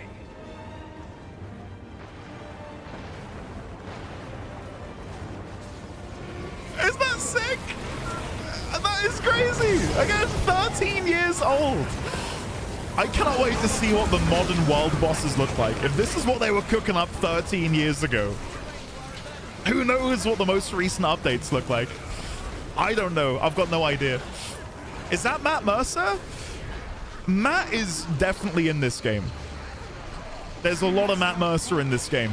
There's Sam Riegel as well. Liam O'Brien. Jaheim, what? Jaheim! Thank you very much, man, for the incredibly generous 20 gift subs. Bloody hell. Thank you. Welcome on in everyone who received a gift sub from the lovely Jaheim. Your time will come. Jaheim, how excited are you for, I'm gonna die. How excited are you for Constellations? I will end you. I cannot believe it's next week. What is happening? You chose this. Okay, I need to move, because if not, I am gonna die. No, I'm gonna die again. Shit, it's my bad. Very excited. Same. Very much so. Yeah, after we're done this, we'll go and start with, again, finish Living World Season 1 and begin Living World Season 2. But there really is so much in this game to love. My one recommendation, if you've even been a little bit excited about what you've seen today, just download the game. It's free. And just have a mess around. I really think it's a damn good time. And again, this is not sponsored. In fact, if it were sponsored, I probably would be less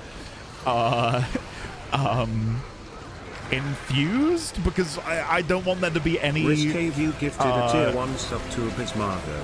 They have given 1,052 gift subs in the chat. Risque! Thank you for gifting a sub to Abby. Abby, welcome on in. Courtesy of the one and only Risque View. Thank you, Risque. Thanks, buddy. Abby, welcome on in. It's a pleasure to have you on board. Okay, nearly there. 2%, 1%, and done. And then we'll revive anyone who's still dead. There we go. Revive these people. There we go. And then what did we get in the chest? Rare unidentified gear, gilded strongboxes, and a destroyer core. Lovely. And then that will all be useful for me. So, yeah. What was I going to say? I don't know. I don't know what I was going to say. Something very fun, no doubt. Yeah. As you can see by these people over here, there are other mounts in the game which allow you to fly. I do not yet have one of those, because I'm not at that point in the game. But yeah, they're pretty cool. I will say, if anyone would like to come and play Guild Wars 2, you are more than welcome to, of course, come and join our guild. We did run, half a year ago, we ran a lot of guild events. Like, that's another thing. Like, there's so many things in this game that I could just wax lyrical about. But something that I heckin' love is the guild events. Like, every week, you and your guild can get together and do a variety of guild missions and objectives. So, to give you an example, if I go to the guild tab and then go down to missions, there we go. These are all the different guild missions you can do. So, bounty. You and 5 players from the guild. Open world mission where members work together to find and kill targets across Tyria.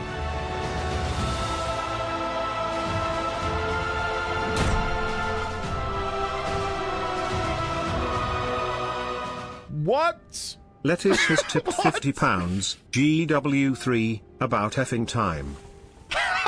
Yeah, you can say that again. I was definitely not, I was not a believer.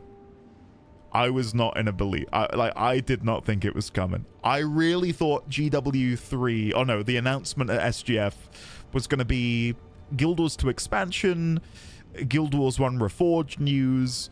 So, I ate my hat when it was Guild Wars 3. I really did not expect it.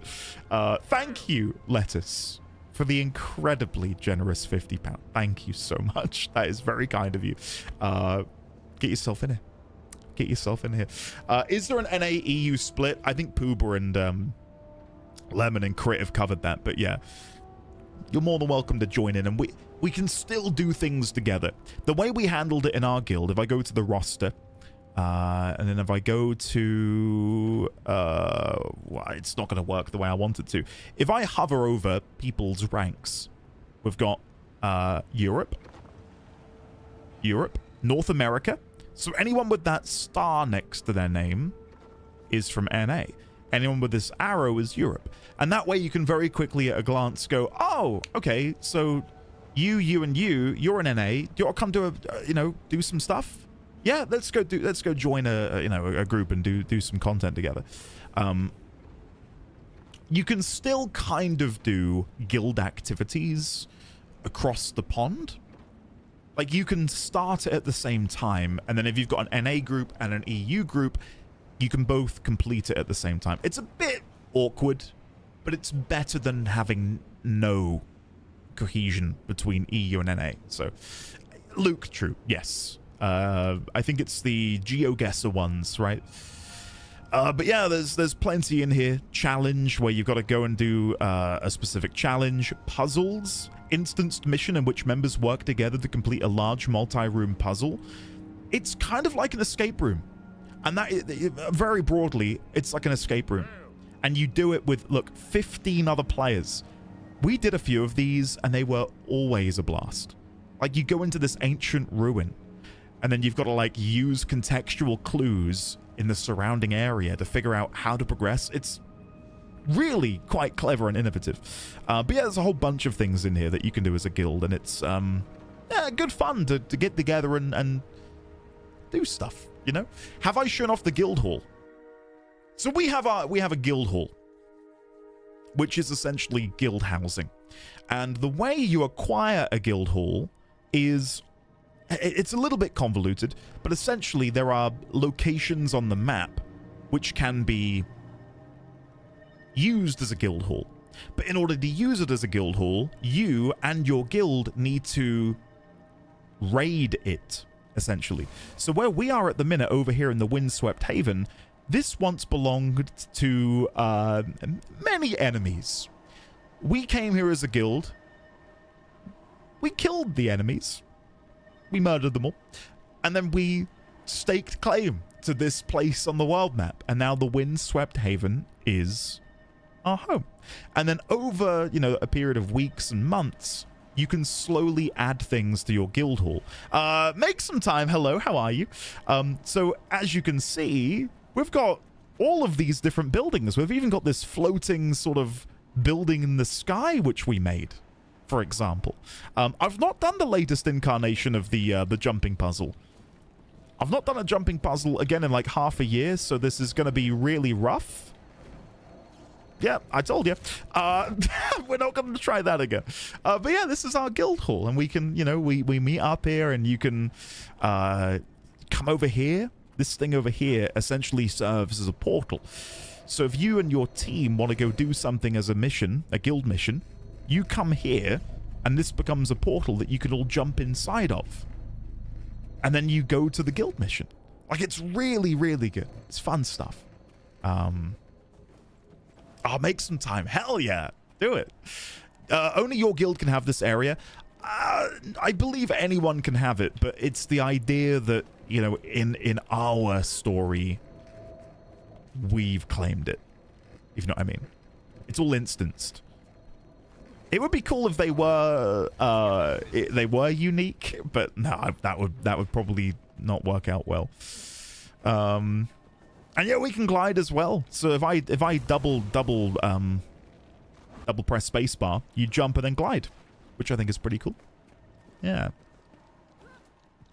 It's awesome. It's awesome. And again, if you'd watched this be built from the ground up, it's even more impressive.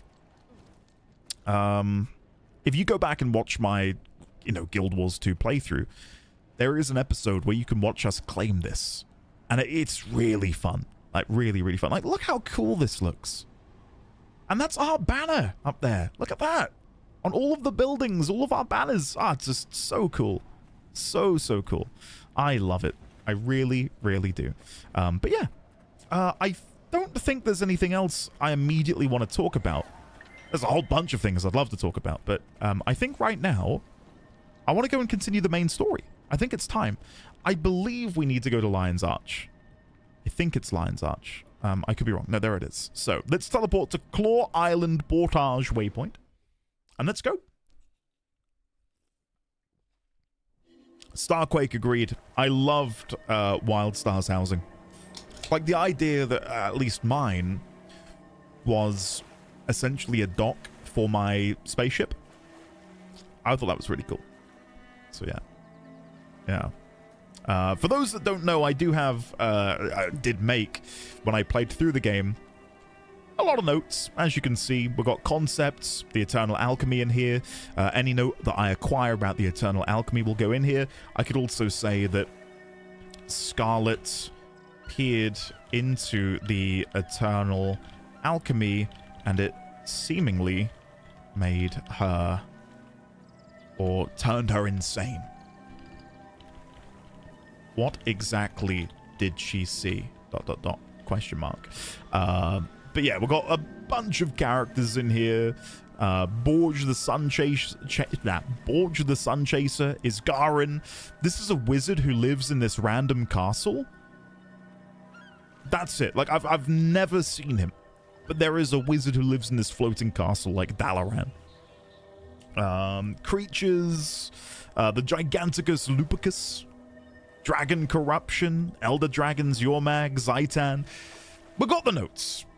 So, yeah. Jaheim, Scarlet is brilliant. Genuinely brilliant. Can't believe Andy is too scared to do the JP jumping puzzle. Oh, you guys doing a mission? Enjoy. Good luck on your mission, guys. Right, let's go over here and let's begin. Dawn of the next journey. I'm going to pause alerts. Let me put on the paused alerts note. Enter instance. Here we go. Lion's Arch. Honored guests. Meet the arriving dignitaries. Captain Ellen Keel. Timey's here. Oh, everyone is here. Oh, this is cool.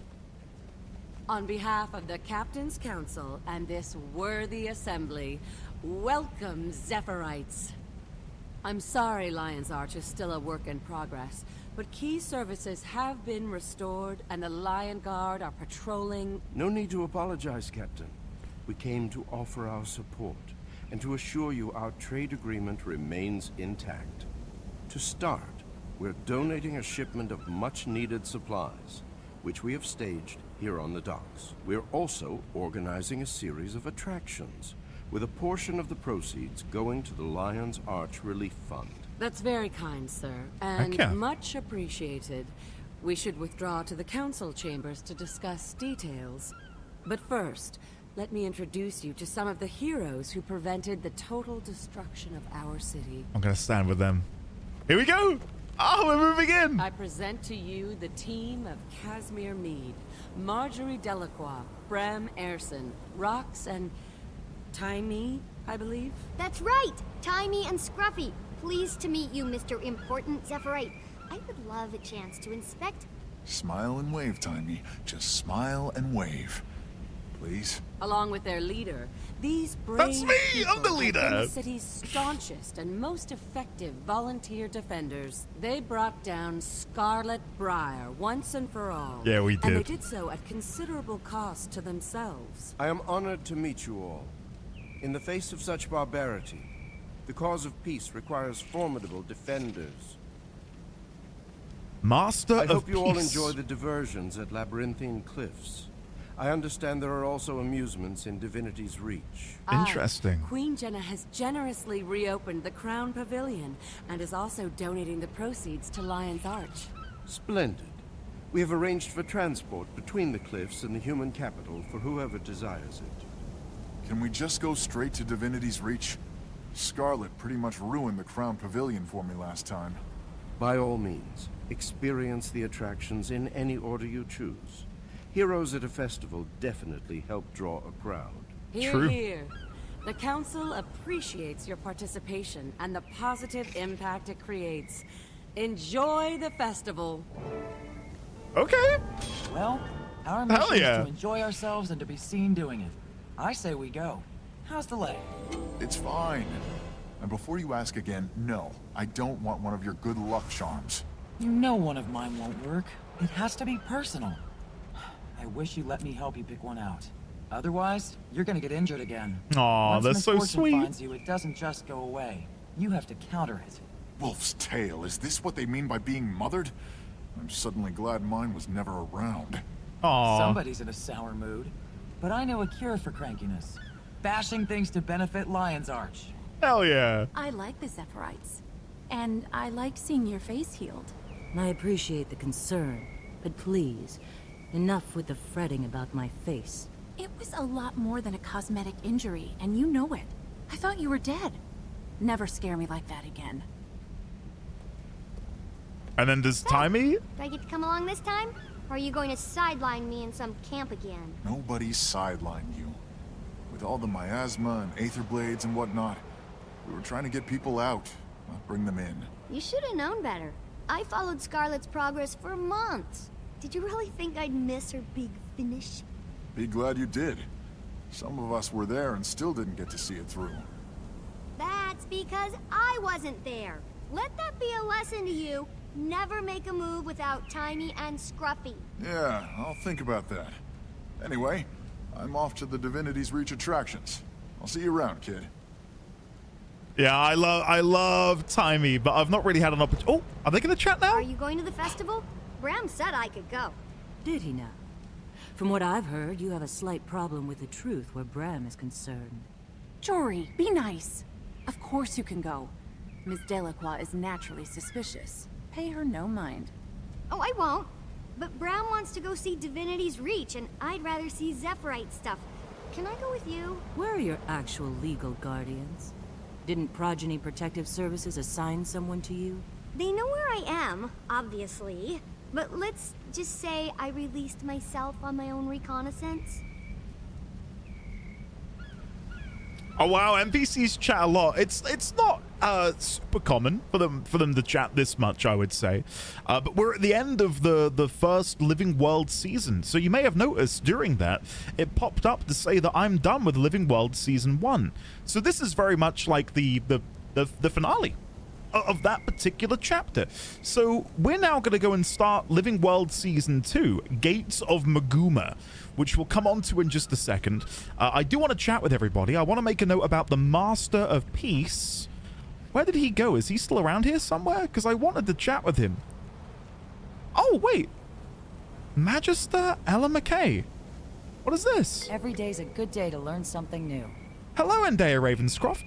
I've been busy documenting Scarlet's war for the Dermond Priory. Care to hear some history?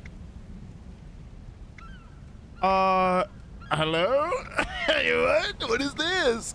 We'll come to that in just a second. Actually, no. Battle for Lion's Arch Mastery. Lion Captain's Mantle? What is this? Oh, wow! It's a unique shoulder pad. Look at that. It's got little fluffy bits. Oh, hell yeah. Okay. I'll happily take that. And the other reward was I've seen things. Scarlet's secret stash. Okay. All right, let me go. Let me chat here first, and then we'll chat with everybody else. Tell me about Scarlet's War. Play cinematic. Scarlet Briar. Yo! Where should I begin? What is this? No one at first knew why she began her reign of terror. This is so cool. Some say she peered into the very fabric of the universe and went insane. Her attacks began in the northeast and spread like fire. She formed uneasy alliances and controlled her minions through deception and brutality.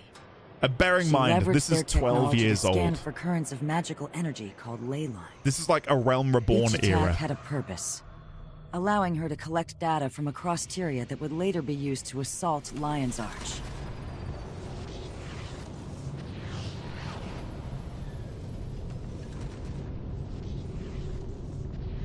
Will it show the awakening of the Elder Dragon? I hope so. When all hope seemed lost, the heroes of Tyria rose to the task, along with new allies. Bram Arison of Cragstaff. There he is! Rox Whetstone, Gladium. Did we know? Casimir Mead, Mesmer. I don't think we knew her last Marjorie name was Delacroix, Whetstone. Investigator. And Timey, prodigy from Radasum. Led by the Pact Commander, they dismantled Scarlet's operations. There it is! While they reclaimed the city at the Battle of Lion's Arch, they would later discover that she had completed her mission, even in death. Look at this. So this is the ley Scarlet's line. machine struck the ley line deep beneath Sanctum Harbor, directing its magic far into the Maguma jungle, Here it is, the new Elder Dragon. changing the course of history.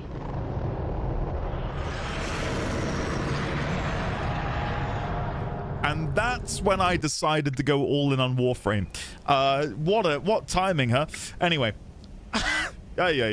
Moving on.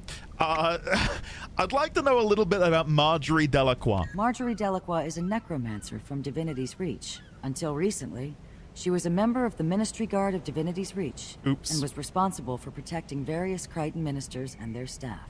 She quit that job after witnessing some terrible abuses of power. After she left the Guard, she went into business as an investigator for hire, taking on various cases that her clients needed handled, often with discretion. When Scarlet's Aetherblades assassinated Theo Ashford of the Captain's Council, Marjorie led the inquiry that led to the arrest of their leader, Captain Mai Trin. That's Trin right. later escaped her cell and fled to the Mists, shortly before Scarlet's attack on Lion's Arch. Miss Delacroix would later help destroy the Tower of Nightmares in Kessex Hills, along with Lady Casimir Meade and the Pact Commander, who led the mission.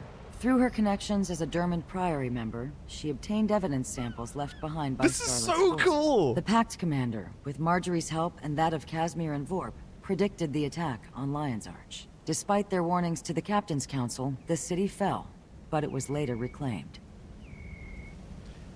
This is sick. Like, what an awesome way to have a recap done. For it all to be voice acted, and then also to have a dedicated cinematic to allow you to remember the events of the story.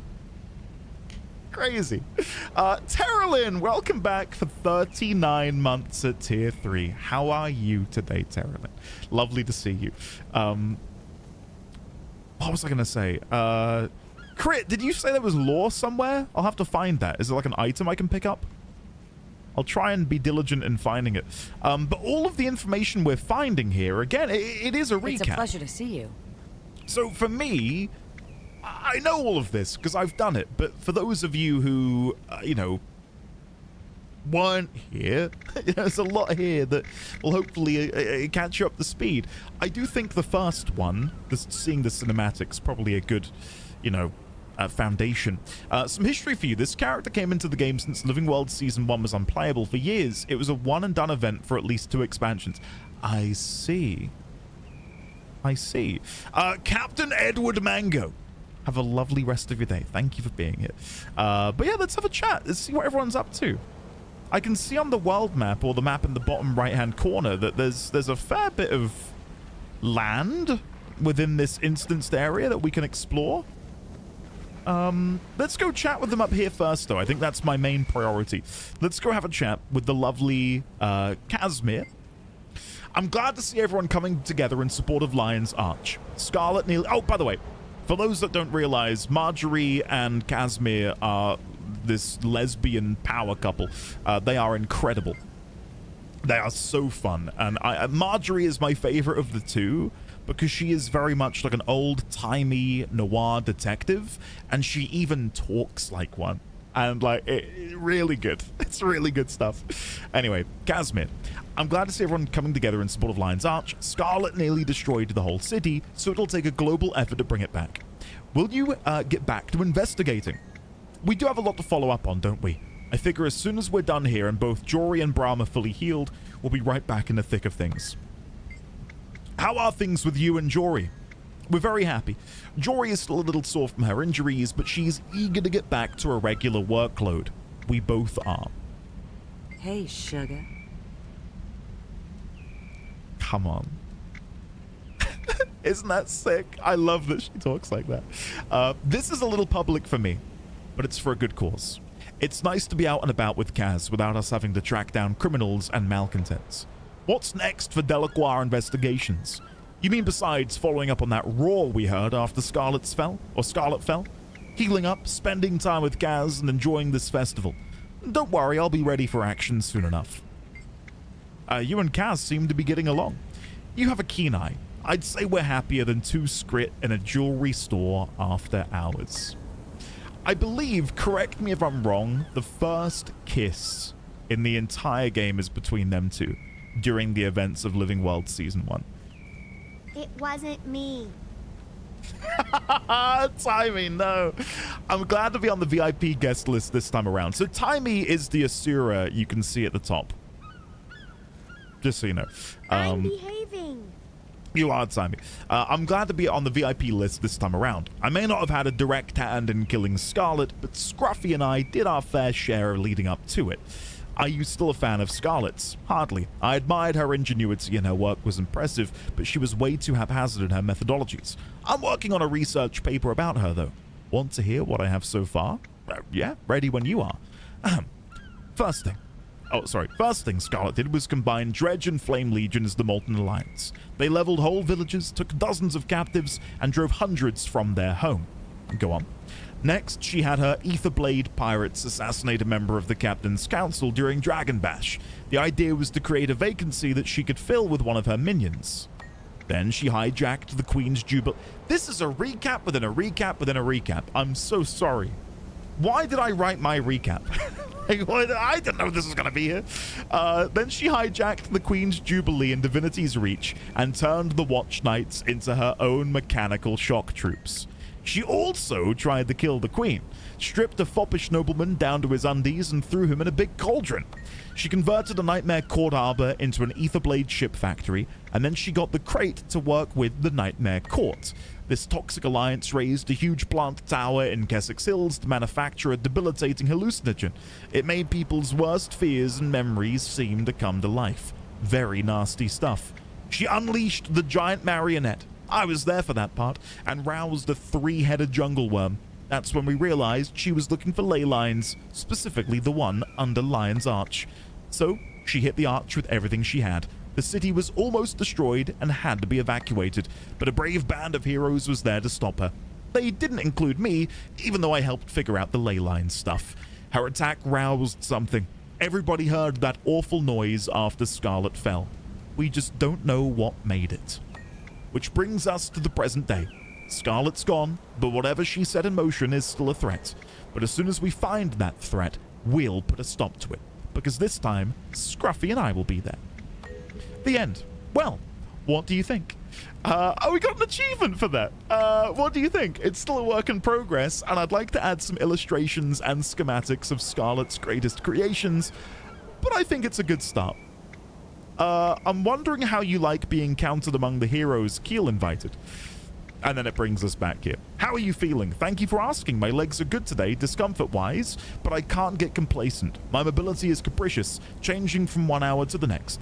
Luckily, Scruffy is always standing by. Cool. Awesome. And our achievement is this. I've lived things. Scarlet's secret stash. Achievements for talking to NPCs. Endy's dream. I'm not gonna disagree. I'm not gonna disagree. It is cool. So the Zephyrite. I don't know if I have a tab on the Zephyrite. No, I've got nothing. So yeah, a new note. The Zephyrite appeared in the wake of Scarlet's war. Was it Master of Peace? The Master of Peace met us and the heroes at Lion's Arch, inviting us to partake in festivities. Cool. Cool. Zephyrite. Okay, over here we've got Braum and Rox, and I think a couple of you mentioned it already. Braum is voiced by Sam Riegel, aka A Realm Reborn Alpha No. This could be fun. I mean, the part after we're done here. We beat Scarlet, but do we have to stand around on display like trophies in a hunter's lunch? How's the leg? Did Rox tell you to say that? Never mind. My leg is fine. Scarlet broke my bones, but I'm still on my feet, and I'm getting stronger every day. And Rox, glad to be here with all my teammates. We deserve to bask a bit in the crowd's appreciation after our victory over Scarlet. Plus, they say us being here is good for Lion's Arch. Why are you here today? We're here for the festival to support Lion's Arch, but after that, it's back to work. Scarlet may be dead, but she left a lot of questions in her wake. We're going to answer them. Hi there. And any word from Ritlock? Nothing conclusive. He's been pretty tense or terse and distant. Well, more terse and distant than usual. I'm hoping for the best and preparing for the worst. And then we've got Frostbite down here, who is her beautiful minion, who we actually aid her in taming during one of the earlier quests, which was really quite sweet. Oh. Mist Stranger. What is... This city... Let's do a little... Hold on. This city has seen great tragedy, but the bravery you and your... Hold on. This city has seen great tragedy, but the bravery you and your compatriots showed has set it on a path of healing. It will not be the same as it was, but it will bear its scars proudly. Still, I wish I could see Lion's Arch as it was before. Many wish to dwell in the past to their own ill, but to draw strength from your memories, good and bad, is one of the ways of a true hero. In this, allow me to aid your journey. What do you mean? In the distant north, there is an ancient and powerful tool known as the Scrying Pool. Strengthen your memories by gathering mementos of your adventures up until now, and a new vision may open. All right, let's see where this goes. Lion's memory? What is... Gather mementos from each episode of Living Stories Season 1 by completing their respective meta achievements. Oh, okay. I think we were actually well on our way to unlocking a few of these. Oh, that's cool. Yeah, we're really close to getting a couple of these. I don't know where I'd find it. Character Adventure Guide? No. Story Journal? I don't know where it would be. Up here? Yeah, here we go. So, Battle for Lion's Arch, 11 of 18 complete. Emissary Vorp's Field Assistant, the Tower of Nightmares. That's cool. It is a big task, yeah. Well, we've done a couple of these, as I said. So, look, if I get this... We get the Dried Thorn of Nightmare, which I believe is what... there was an insinuation that that's what I'd be getting. Ah, that's cool. Ah, I like that. Again, for those of you who maybe are unfamiliar with MMORPGs, it's those sorts of achievements which you kind of log in, and when you're looking for something to do, that's a really fun thing to take a look at, is your achievement journal. Because... in a game like Guild Wars 2, there are mounts, skins, rewards, aplenty to be had in the achievement pane. Other games might just give you some arbitrary number, and this game does as well, but, you know, for the meta achievements, they normally give you something quite special. Cool. Really, really cool. Okay, let's, I don't think I've missed anything. I hope not. Let's leave. Let's go back out into Lion's Arch. There is a missable document in this instance.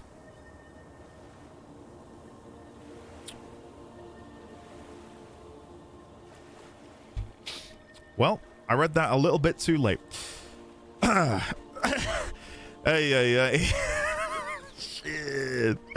Well, I blame Gotten. Of course I will. Anyway. You may notice that the immediate surrounding area is different from what you just saw. Because this city has undergone a renovation in recent years. But the instance section there is, you know, again, 12, 13 years old, so that hasn't changed. Hence why the rest of the zone looks very different. We did get some mail. Oh, from E. Strange happenings. And dear Ravenscroft, I'm well aware of just how busy you are. However, you've heard the theories that Scarlet disturbed one of the dragons. I fear these theories have merit. My eyes and ears in Brisbane wildlands are reporting mysterious incursions into previously quiet areas. Go and see for yourself. I hope your curiosity will spur you to action. So we now have a new mission, and again, this is, if we go to the story journal, the beginning of Living World Season 2.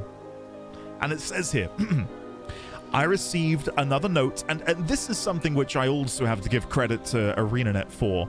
If I go back to Living World Season 1 and we click on these, there is a written account of everything we do, and it is written from a first-person perspective, as if your character has gone home that day and written in their diary what happened. It is incredible that they've gone to that length.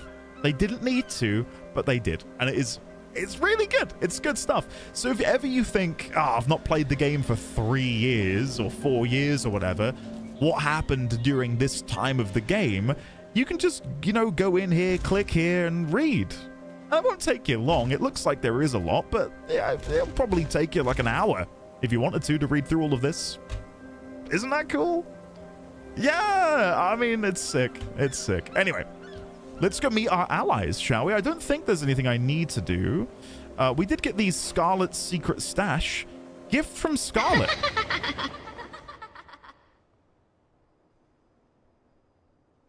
I forgot that happened. I'm not even going to look up. I'm not even going to look up.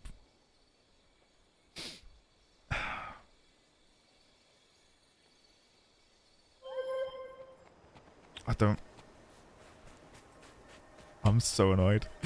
What I don't understand is this a stream? Is this going to be a video later? So when the stream is over, this will be a video for people to watch.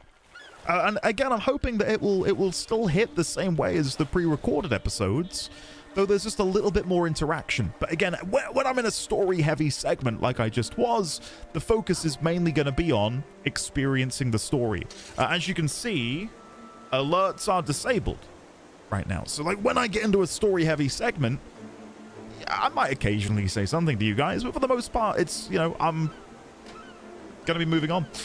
So yeah. New clip. Yeah, you get. Speaking of, I will keep those off for the time being. What did I get that isn't a bomb? Gift from Scarlet. Delete. I've learnt my lesson. 2 twisted watchwork portal devices. Double click to be taken to a random location interior. Use at your own risk. Okay. Should we try it? Let's give it a go. Let's give it a go. Well, what's the worst that could happen? 3, 2, 1, go. Caledon Forest. That's pretty cool. This is where the Sylvari start their journey. Oh, should we look at this vista? We may as well. Wow, look at that. That's incredible. But yeah, Caledon is very much a, thick, lush, green forest. It is gorgeous. I'd love to give you a world tour, but I imagine quite a few of you might actually go ahead and install the game, and I almost don't want to, spoil the world for you, but I will quickly teleport down here and show you what the Grove looks like. This is the Sylvari capital city. Again, I'll be very, very quick. I won't be here long. Just to show you how resplendent and vibrant and gorgeous it looks. It's probably one of my favorite places in the game. And look how many players there are! Holy shit! Why are there so many of you here? What's your least favorite place? Holbrack, a city of Norn, is covered in ice. It sapped my strength to be so cold all the time. Did you bring back any mementos? Look at this. I have gold coins from Lion's Arch. The market there is incredible. I've seen many things in my travels. Heck yeah. Have I seen a So Sylvari are like very young. Like they are the world's most recent race, shall we say? I forget off the top of my head, but I think they are at most teenagers or even younger. I think they're like 10 or something. Like they're real recent. They are the Zuma race. I think the oldest is in their 20s, Kevin. Yes. Like Kaith. I think Kaith would be close to that. How far is Endy into Guild Wars 2? I've just finished Living World Season 1, and we're going to go do Living World Season 2. Let's use this other portal device. The Black Citadel. This is the Char's capital city. Wow. That's a view and a half. Okay. Another vista. I'll take it. The art for Guild Wars, not just 2, but even 1, is, yeah, stunning. I might even have notes about that in here. If we go to Sylvari, Derman Priory, Pale Tree, Sylvari. Sylvari are awoken by the Pale Tree from the dream at different times of day. These Sylvari can then be categorized into noon, night, and dawn. Sylvari, Dawn Sylvari, and each have their own quirks and personality traits. And then the firstborn are only 25 as of the year 1325 AE. I only know, of 3 firstborn, Kaith, Traherne, and Malamedes. So the Sylvari first awoke during the year 1300 AE. 12 firstborn awoke, 2 left to explore the world, whilst the others stayed behind to help grow our home. And look at all of the other notes I've got in here. Purely for Sylvari. I did all of the base game dungeons, Starquake, yeah. They were good fun. Really good fun. Anyway, let me go over to Brisbane Wildlands, shall we? Meet your allies in Tangle Root, which is all the way over here. Where is the nearest teleport? Here? And then I run over, I guess? Let's do it. Let's give it a go. Those are the ruins of Rin, the old Ascalonian. The waypoint you selected has become contested. Oh, that's a shame. Where am I instead then? Oh, that's fine. We'll run from here. We'll run from here. Something which came up earlier, but I've not really been able to talk about much Be is... careful if you're headed west. The Inquest has a lab out there. Thank you, Peacemaker Gwill. Is mounts. They don't operate as they would do in most other games. They have abilities. So my Raptor, for example, if I just go HUDless for a second, if I press V, he jumps. Quite a long distance, too. So you can hold it and go even further. And that's his unique quirk. And other mounts have their own unique quirks as well. So I believe you can get a bunny rabbit, which can jump high. You know, so good for reaching high places. There's a dragon that you can get, which allows you to soar through the sky. And if anyone's played through WoW since Dragonflight, I would be very confident in saying that the dragon riding mechanic in World of Warcraft is incredibly heavily inspired by Guild Wars 2 method of introducing something like that into the game. So I don't think I can go this way. Yep, this is not the way to go. Let's go back. The Basset, hello, yes. So for anyone who's, again, not tuned in earlier, I did a Guild Wars 2 playthrough on YouTube it's sort of in the latter half of last year, and I was really enjoying it, and I never stopped enjoying it, but I wasn't forced to, but it was heavily incentivized for me to put the playthrough on hold because I experienced what can only be described as exponential growth because of my Warframe playthrough. And between, not striking while the iron's hot or continuing the Guild Wars 2 playthrough, I unfortunately had to, make the decision, which led me to putting the Guild Wars 2 playthrough on hold while I, again, strike the iron while it was blisteringly hot. So, yeah. I never fell out of love with the game. I love Guild Wars 2, and I've never been annoyed at it. I've never been bored by it. I mean, hopefully those of you who watched way back in the day will, clearly, if you look, I've got multiple legendaries equipped right now. and I'm using Eternity, which I myself earned, right? Like, I didn't buy this. I earned Eternity. I farmed it. That should hopefully be testament to the fun I had with the game. Hopefully. Anyway, disturbance in Brisbane Wildlands. Let's go in. Aldreth, I'm glad you said so. Thank you. Gather your allies near Corporal Janssen. Tonight, I'll take you Casimir! out so you can get some extra sleep. Jory! Listen here, Mother Hen. You can stop fussing. I'm fine. My ribs barely hurt anymore. You ready? Let's join the others, shall we? Oh, this is cool. I was not expecting them. Braum is here, and Timey and Rox. Oh, hell yeah. Okay, Casimir. What are Seraph doing all hold the on. way out here? How about we ask? Oh, look, there's the others. We'll wait here for them, then go in. How's your leg, Bram? Barely a peep from it. I got through those vines just fine. You worry about him too much. He's tough. I never said he wasn't. You thought it. What? Nothing. I want to talk to that Seraph and find out what's going on around here. Don't tell me I missed out on being able to chat with them. Oh, that's annoying. I couldn't chat with them because these guys were talking. Oh, whatever. Okay, Rox. There's some crazy stuff going on out here. Makes me really feel the distance between us and the Citadel. I want to get a sample of those living vines. I wonder if I could create hybrids. Easy there, Mastermind. These things are dangerous. And Braum. What are we waiting for? Let's go talk to that Seraph. Jory and Kaz will catch up. Follow me. Okay. Well, they're already going in, actually. So, Corporal Janssen. That's a cool helmet. I like it. Okay, I'll wait for the gang to get over here. And then we'll have a chat. Any second. Excuse me, Corporal. Looks like you've got a problem on your hands. You might say so. We need to get through those vines, but they're impassable. How about we give you a hand? That'd be great. We're a small expeditionary squad. What are you doing so far from the Reach? We're tracking black market traders that came this way. We suspect they may have a secret ingress past this mess. Well, let's see if we can help you clear a path.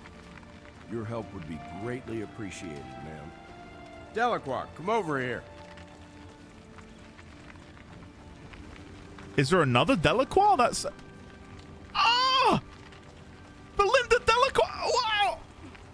Hold on! Wait a second! Yes, sir. Well, I'll be damned. Hey! I thought maybe this was your squad. You're related? Yes, sir. What are you doing here, Margie? We heard a rumor there were strange goings-on in this area. We came to investigate. As if taking on Scarlet wasn't enough excitement to last a lifetime. Let's talk. We've got some information about what's happening around here. Here we go. Inquest! Timey, get in your column.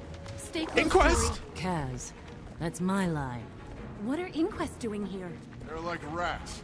They show up everywhere there's death. Well, let's go deal with them, shall we? Kaz and I will go right.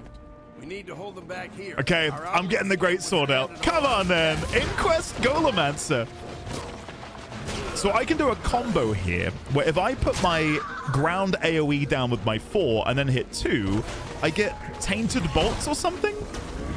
It should say Leeching Bolts. There we go. Let's set them back.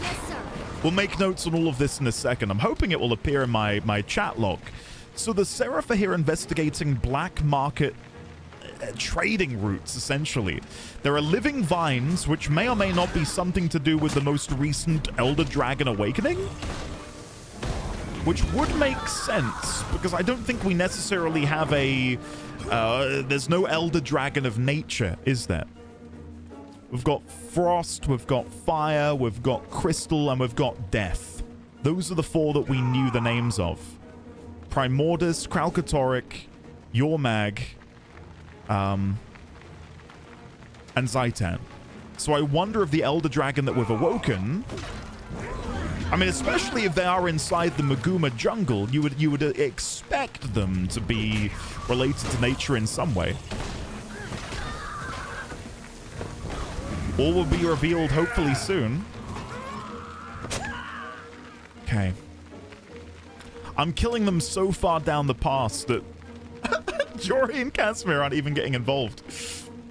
I have questions about how they've ended up with such different dialects. It's one of those things where you've just got to, you know, not focus on it too much. But I really, really love Marjorie. Again, her noir detective quest that you do with her during Living World Season 1 was such a breath of fresh air because it's just so different from anything else the game offers you up until that point. That to then suddenly be thrust into this detective sleuth story was sick. Have you considered Crumbobulus, the Elder Dragon of Candy and Sparkles? If I were a gifted artiste, I would love to draw fan art of Crumbobulus. But alas, I am not. I'm so sorry. Okay, we need to go up here. Sorry, I'm so distracted by murdering these inquests. We need to defend the Seraph workers building barricades in the northern pass. I can see Brahm and the team are actually doing a pretty good job.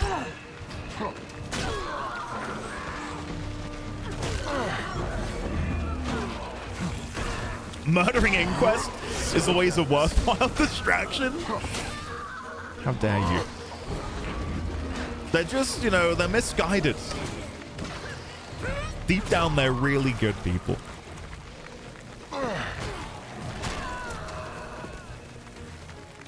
Chatty's lying, Andy is a master painter.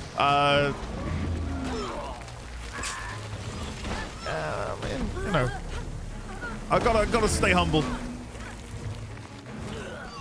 Okay, now we need to go to the Eastern Pass. So we'll leave these guys here. Let's go. I don't know if we can glide in here. No, not yet. Okay. Let's see if we can help these guys out a little bit. I think something which is also nice and maybe something that I've not really been able to fawn over before is, you know, I've not really played my Necromancer in months, right? But it feels really easy to just jump back into because of the nature of only having 5 core buttons and then 5 support buttons, not including your weapon swapping. Like I'm not having to waste time looking at my action bars, remembering what things do. It's pretty simple. Yeah, because gliding is Heart of Thorns, right? I believe. And Bat Shield, yeah, exactly. I mean, I've got my 4 legendaries, right? Which, that's certainly helping. I think they've got their own, I think every MMO has its own strength, right? FF14's by far is its story. The story in 14 is just unmatched. I can't comment really on the quality of Guild Wars 2's story because I'm still early days. Orbital drop pod golems? What the hell is this? And they got baby golems! I need to get up there. But yeah, by far and away, that is the USP for me, for FF14, is the story is just unmatched. It is so good.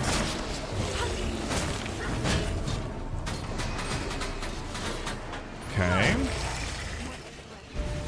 Easy peasy. We got him. I've got a bubble around me. I look like I'm a super monkey ball. That was strange. We did get a reward. What is this? No Seraph left behind. Geode Horde. Lovely. I'll take a look at that. Okay. So I need to make notes on all of this, and I'll do so shortly. It's been a while since I've seen you in action. You've improved. I've been getting lots of practice. Looks like we've almost got those vines out of the way. You coming through with us? Yeah. We want to see what's on the other side. You don't mind, do you? If you come with us? Great gods, no. I don't get to spend enough time with you. Aww. Let's see if you still feel that way. That feels like a huge death flag. That's Belinda, I don't know if we should go with you. Delacroix, I have a mission I'm just for you. saying. I need you to run back to Fort Salma and give them an update. Oversee getting soldiers posted here to keep these vines back. I don't want our retreat cut off just in case. Yes, Corporal. I'll grab my gear and go. I knew I could rely on you. Damn. Double time, Seraph. Yes, Well- Corporal. Jansen may have just saved Belinda from an untimely demise. A happy family? Can't be. I know, it's crazy, right? It's okay. Some other time. I'm sorry I can't go with you. Promise you'll stop by Fort Salma on your way home and let me know how things went? I will. Send Mom a word that you saw me, will you? So she worries a little less. Okay. I'd better get going. Take care of yourself, okay? Love you, sis. Always. You too. Belinda, it was good seeing you again. Aw, same here. Goodbye. Aww. I love these little touches where you just have this, you know, inter-party conversations. And you get to be a fly on the wall and just enjoy it. Are these guys going to have a chat? It does say optional, speak with your allies. We can go and have a chat with Belinda as well. Marjorie, Casimir. All right, let's quickly, before we continue. So we'll make a new note for Belinda Delacroix, sister of Marjorie. Now, I do need to go to this tab very quickly. I've got them both linked on one document, which is silly. So what I'll do is I'll make a new one for Marjorie and a new one for Casimir. Marjorie and Casimir. Living World Season 1. Okay, that's better. That's better. So Belinda Delacroix. We meet her at the beginning of Living World Season 2. Okay, and then we'll have a whole other note for Living World Season 2. We begin by investigating vines growing rampantly on the border of... Let's go back into the game. The border of the Brisbane Wildlands and the Silver Wastes. The Brisbane Wildlands and the Silver Wastes. Could this be the effect of the new Elder Dragon, which may or may not be nature-based? Question mark. The Seraph are investigating black market trade routes. Okay. Let's have a chat. Marjorie, I'm glad you suggested we come out here. I'm over the moon at a chance to fight beside Belinda. Actually, it was E who suggested it. E hasn't steered us wrong yet. Any idea who it is? Not yet, but I'm collecting clues. I'll figure it out. Just imagine how much nicer a world it would be if the Inquest turned their energies toward improving things. So sad. Have you been hitting it off with Belinda? I've tried, but there's something distant about her. It's almost as if she didn't want to know me. Because you're of noble upbringing? Maybe, I'm not sure. It's as if she doesn't know how to talk to me. She's not the first commoner to be shy around me. Perhaps she was uncomfortable. Maybe. It's hard to tell. I don't know Belinda that well, so I'm not sure if my noble upbringing does bother her. Give it time. You're right. The more time we spend around each other, the more she'll see that I'm just like everyone else. Well, not exactly, but I get your point. I sometimes forget how life was easier for me than it was for a lot of people. This whole business with my brother has really made me think about that. I know what you mean. The Seraph and your friend are sisters, huh? Yeah, it's so nice to see them fighting side by side. I know it has lifted Marjorie's spirits. Her sister means so much to her. Okay. Let's go and have a chat with the other gang over here. So we've got Timey. I want to get a sample of those living vines. I wonder if I could create hybrids. Oh, this is the same as it was before. Okay, yeah, this is all the same as it was before. Let's go chat to Belinda. What does Belinda have to say? I know I have to do my duty, but I'd much rather be here with you and the others. You're a good soldier, Belinda. I just wish I could see what's on the other side of that wall. I've never been this far west. My family isn't known for adventuring beyond Shaymore. Well, We'll tell you about it over drinks and fine food.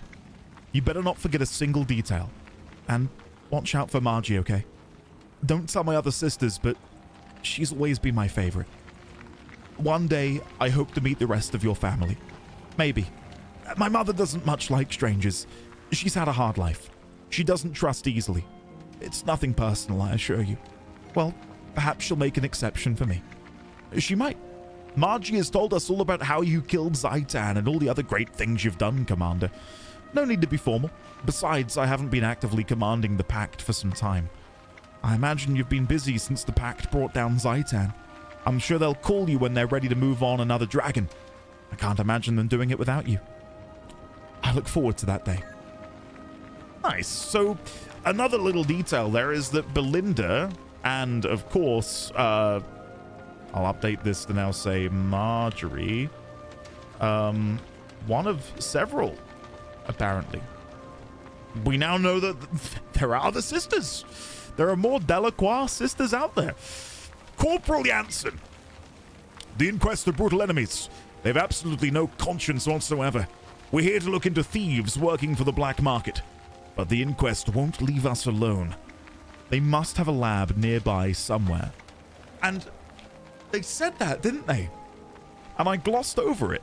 When we left the area where we teleported, that Asura shouted out to us, didn't he? He said, be careful. The Inquest has a lab out west. And I thought that was, relevant to something else. He may have actually been talking about something relevant to the story right now. Okay, unless this is a forward scouting group, maybe they're looking for a location to build a new one. They're fools if so.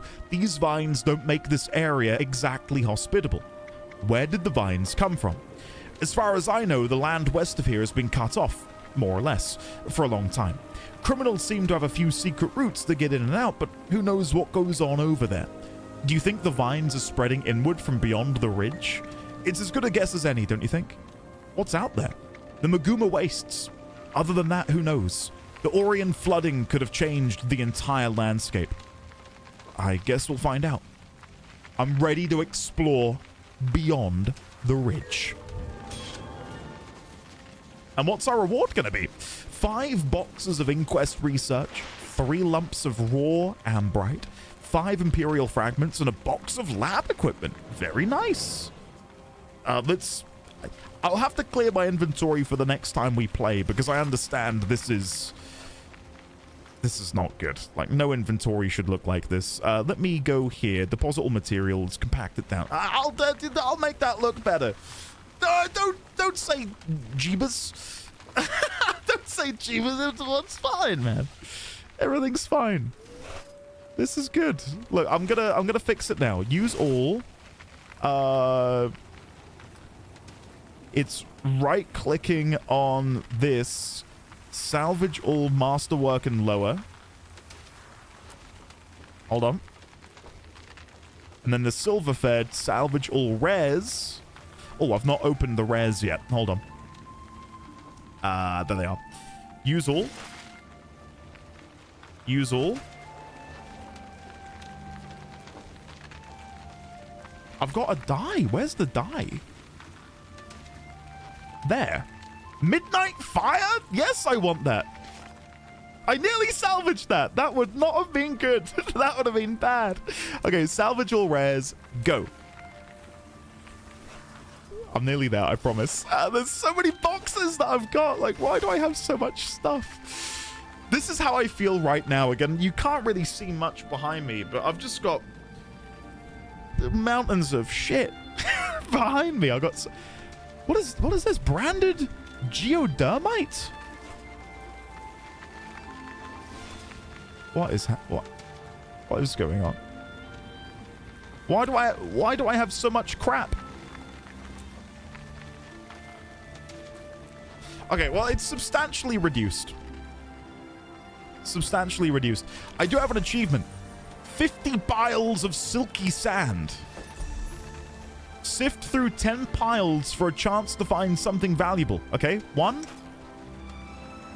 2, 3, 4, 5. Did I get anything? I got a geode. Nice. Heck yeah. Great. Awesome. Geodes are valuable, are they? Did I go into, where's my currency? Did I go into here? Geodes, I got 56. Can be traded for valuable items, including recipes for food, nomads gear, and ambrite weapons. Ooh la la, je m'appelle. Okay. Let's go. Let's continue. Let's go. So, I believe we're going through here. Let's do it. Living World Season 2, get. Look at this Sylvari. Hello there. 3, 2, 1. New artwork. Oh, wow. Dry top. That's certainly a... Oh. So many things are happening. What is happening in here? What's going on? Look into the situation in Dry Top. Head this way to discover Crash Site 1. Use an assisted leap to reach the next platform. Oh, am I jumping down here? Oh. Use an assisted leap to ascend the cliff. I think I'm abusing the game through my... I shouldn't have the... I don't know what's going on. There's a chest down here, though. Can I get this? Buried treasure, Prospect Valley. Ah! Ah! And you ignoring the mechanics? I know. I think it's because I've already got the gliding feature. So I'm just being cheeky. Sorry. I probably should go back, right, and get the stuff again. I don't know if this will give it to me. Okay, so up here. Then I need to run along here. And then up here. Okay, here we go. Rhyme. Make your way toward the crash site. Nothing left but ruin and wreckage. What happened here? I'm not sure. The main section of our ship fell into the valley through that gap to the northwest. Be wary of those deadly vines sprouting up. Where did you people come from? We traveled. The world in ships held aloft by the aspects of wind, sun, and lightning. Seeking sanctum from the violence of life on land. So, are these are Zephyrite? Hold on. This is something to go in here. Come with me. Zephyrite. The Zephyrites. There you go. Traveled the land. Or traveled the world in ships held aloft by the aspects of wind, sun, and lightning. It's pretty cool. What caused your skyship to crash? I'm not sure. The main section of our ship fell into the valley. Oh, he's repeating himself. Are you sure you don't need to help yourself? My body will heal soon enough. Even if my spirit will need longer to recover. Okay. Just gonna double check and make sure I've not missed anything. This is new. Wait, you said ships. What happened to the others? I'm sorry. I don't know. Glint Willing. They flew on through clear skies. Glint Willing? Is that something we have a note on? Glint? There's nothing in here on Glint. Glint mentioned by Rhyme the Zephyr. Hold on. I need to add an additional property. Alias Zephyrite. There you go. And then if we go back. Upon our arrival into Dry Top. Glint. Glint Willing, perhaps the leader of the Zephyrites? Okay. The festival occurs every year. You should have heard of Glint from the core story. I mean, I may have done. It's been a few months. If I have forgotten, then just let me forget. I'll remember. I'll remember in time. Make your way toward the crash site. Okay. I need to turn... Oh, shit. I've got my backpack. I need to be going that way. Hold on, let me remove that. Let me kill these things, because I can see there's a chest over yonder, and it doth make me ponder. Sorry, I couldn't help myself. Yeah, I want to go grab that if possible. Lost coin. Coin collector, Prospect Valley. There's 30 coins to find. Holy shit. Oh, there's another chest down there. Oh, go on then. Why not? Another chest. Okay, let's climb out of here now. Where is it? Over yonder? It's over yonder. Don't worry, I'm not going to sit here and get all 30 of them. That would be insane. Oh, look at the weather! Yo! I love a good sandstorm. Darude especially. A champion devourer queen has appeared in Prospect Valley. Have they now? The OST in this map is so sad sounding. Let me sort something out here. Sound. I'm gonna turn everything down. Not massively. I'm gonna turn everything down. And then I'm gonna turn the music up. There we go. Let's see how that comes along. Some mithril. Oh, I'm being attacked by dust mites. Not today, dust mites. There we go. Now let's go back here. Nice. Cool. Right. Let's keep heading in the right direction. Oh. The music has returned. Arrakis is calling my name. What's propaganda? It's when a British person takes a real good look at something. Correct. Correct. I'm very proud of you. There is actually a waypoint over there, and I don't know if it's worth me grabbing it now while I'm in the area. There we go. And I've noticed there is a paper scrap here. Oh. Hold on. We'll look at that in a second. Uno momento. Okay. Paper scrap. Handwritten on this page, torn from a journal. Our survey expedition arrived here from the Priory in 1327 AE, just as the Seraph broke through from Tangle Root and the Zephyrite airship crashed. From our camp here, we interviewed the Zephyrite survivors and the citizens of Prosperity, unaware that a Mordrem attack would soon destroy the town.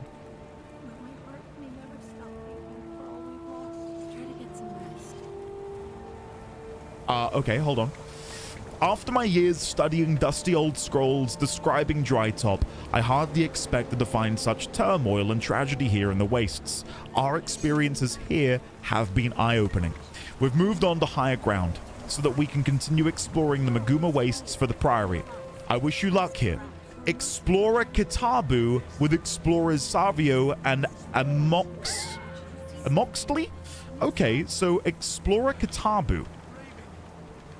Explorer Kitabu left a note describing their travels into Drytop of the town of Prosperity and of a Mordrem attack. I don't know what the Mordrem are. That it kind of rings a bell. But I've not got any notes on the Mordrem, so that's something we'll have to look into. And then what do we got over here? There's a cat. Meow. The cat mews hungrily. It's not interested in anything I have. Seraph Medic. I plan to make a difference here. We're doing what we can for these Zephyrite wounded, but there are so many of them. Any idea how this happened to them? One of them was raving earlier about witnessing someone who may have... any of the Zephyrites said anything about their rituals? Their rituals? No, why do you... Oh. Yeah, we're going to need to know what they want done for them. Okay, going back to the conversation. Get word to Tangle Root. We need fresh bandages and clear water. Okay. Someone who may have caused their ship to fall out of the sky, but I couldn't get the whole story out of him before he lost consciousness again. What? They think someone was responsible for the crash? Let's get a master document, Living World Season 2. Gods, what a mess this is. A Seraph medic interviewed one of the Zeph... We owe you our lives. We're very fortunate. ...from the crash, Easy now. who seemed to insist that a single individual was Came chasing a lead on some abandoned traders. for Just happened to break their through the ship dry top when all of crashing you fell out of the of sky. Our aspects align then. There is meaning in this. If you say so, sir. Okay, lie still now. Their aspects aligned. We already know about 3 of their aspects. I wonder if there are more. We've got this. The crash situation turned our original mission here into a mission of mercy. What brought the Seraph here to begin with? What is this? Her Royal Shininess Queen Shrieked the Fourth summons a champion. What is happening? There's a dust mite over here. Hold on, guys. There's an event happening, and I'm gonna go and partake. Dust Mite Twister. And look at this, just other players. Isn't this sick? Hey, guys. I don't know what the hell is going on, but I'm here for it. Dodge out the way. Moving over here. A bloodstone-crazed beast has appeared. I think this might be like a proper big event that we're partaking in. We got it! We got a bunch of geodes as well, and you guys said earlier that they're really good, so I'll happily take more geodes. Gonna try and finish these guys off before we continue. If I can actually land a hit, there we go. That's better. Nice. And I've just noticed there's another paper scrap here, which we very nearly missed. Let's come read this. 09 Season of the Scion. Oh, let's grab a picture. As we approach the battlegrounds, we've stopped conversing about anything non-essential to our survival. We're too exhausted to do anything but plod onward. It's as if the wind, sun, and weather were conspiring to slow our progress. Season of the Scion. Oh my god, there's so many things. Season of the Scion. Let me delete that. Or no. Put that there. Hold on. Scraps of paper found around Dry Top. Okay, belatedly, Majestic, welcome. Hulk, hello, welcome. How are you today? So, hold on. I'm very overwhelmed by so many things happening right now. What does it say here on the right-hand side? The sandstorm has uncovered buried locked chests. Purchase and use Zephyrite lockpicks to open them. Merchants will have new items available. The sandstorm will dissipate in 7 minutes and 25 seconds. Ah, okay. So I imagine it just means that during this period, there's additional loot to be found in the surrounding area? Okay. You need lockpicks. I'm overwhelmed by all of the moaning. I'll be honest, my first thought when you said that was, am I inadvertently moaning? I get what you mean now. It's not me. I'm not moaning, right? I hope not. Could you imagine? What did I just get? Where's that gone? Oh, it's automatically opened it for me. Okay. Cool, cool, cool, cool. Right, let's keep going then. Let's go back to the quest, which is what I was trying to do, but then in typical... What is this? Oh.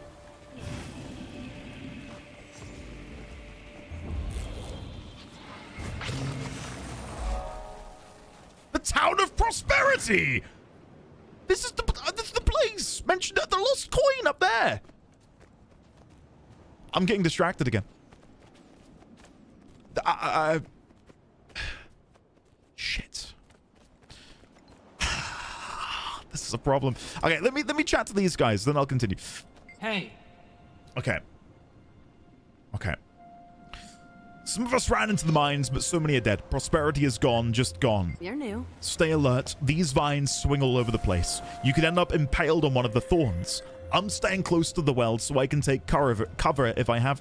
There's a coin in the well!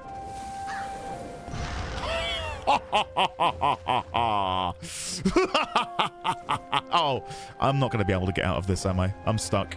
This is it now, guys. This is how it ends. We're good. Everything's okay. Everything's okay. All right, let's go back to the main story. Come with me. Okay. No more getting distracted. Okay, guys? No more getting distracted. I'm not gonna lie, I'm gonna get that coin and then I'm not gonna get distracted anymore, okay? Let me get that coin. Hold on.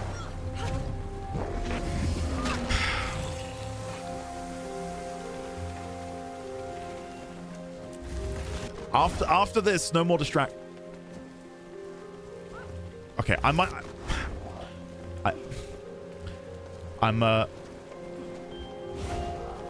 There we go. That was a struggle. That was a struggle. Okay, let's go.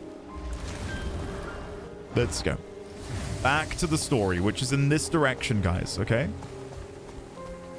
What's this? All this grit in the air stings like needles.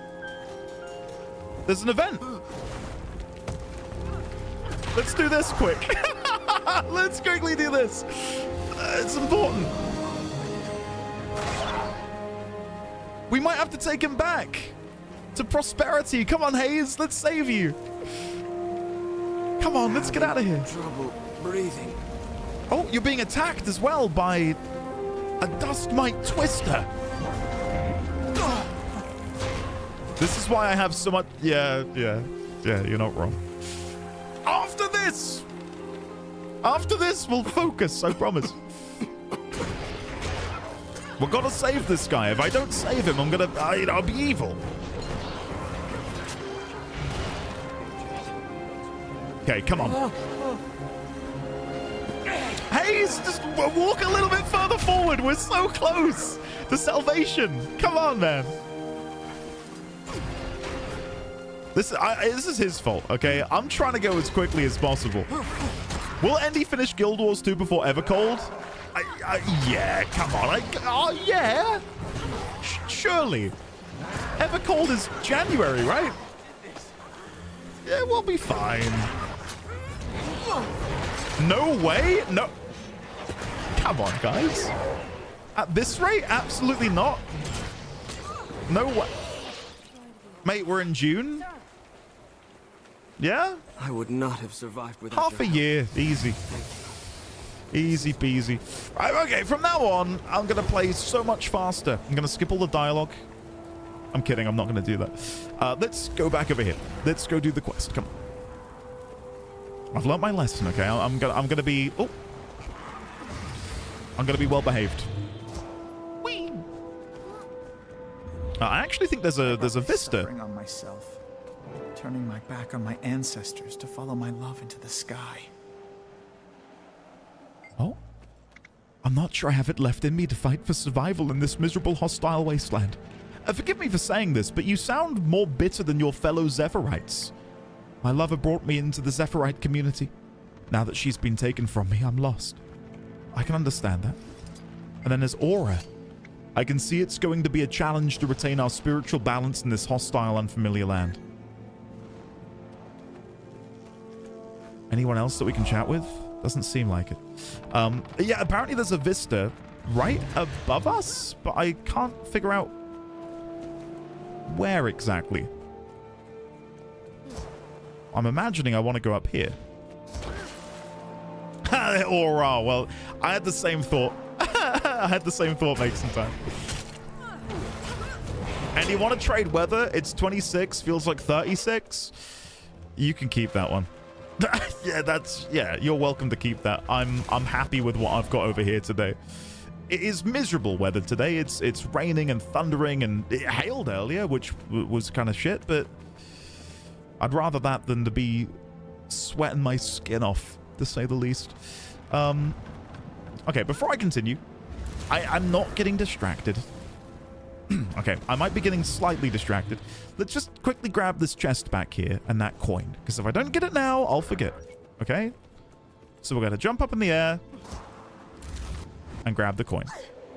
Okay, that's it. I'm not a big distraction. Just a teeny tiny one. The teeny tiny distraction. Okay. Right, so the main quest is over here. There we go. Would you like to continue your story, Fallen Hopes? Yes. Okay. Marjorie, Casmir. That structure is unstable. It would be unwise for us to go in. Scruffy's scan confirms that it won't support all our weight. F-Dot, I'm so sorry. The most efficient combination would be you, Marjorie, and Casmir. The rest of us can wait out here. Did she just call us fat, Bram? Yep, she sure did. Facts are facts. The three of us together weigh as much as 19 Casmirs. Great. I'm a unit of measurement. Lead on. What a line. Great. I'm a unit of measurement. Use Casmir's portal to enter the crash site. Oh, cool. But before we go, let me quickly chat. Hey, sugar. Hey, sugar. Lead the way when you're ready. There are people here who need our help. How are we supposed to get across that? And then you can be chatted with. According to my calculations, we should find an alternative way around this obstacle. Okay, let's go in. That's Mesmer's for you. Hold on. I'll cast... Wait. Remley, hello! Something's wrong. What's the matter, dog? I can't form a portal. Something here is blocking me. Sundash through the barrier and destroy the generator. Where can I acquire Sundash? I've collected some of the Zephyrite crystals. See if you can... Hey, smash that inquest thing so we can catch up. On it. Let me ditch this and then finish it. Oh! Inquest Sapper. Intruders, this area falls under Inquest jurisdiction. You are trespassing. Ergo, be gone, or we'll have no choice but to oust you. Look, we're just trying to help these poor crash victims and find out what happened. Do you know anything about the crash? All we know is that whatever lands in our territory is ours to salvage.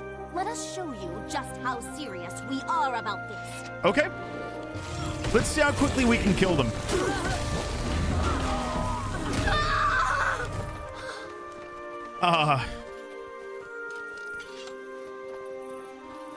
What dreadful business. No comment. No comment. Still think I'm not ready for battle? We're gonna show you how much business we mean. I just can't stand the thought of you getting hurt again. It scared the fluff out of me. I know, honey. I felt the same way about you. But you convinced me that you can handle yourself. Now let me convince you. All right. Get across the chasm by using a lightning pull. You could clear that gap with a lightning tether. Try this crystal. Something's actively blocking my magic. Please keep an eye out for anything unusual. Anything unusual? No,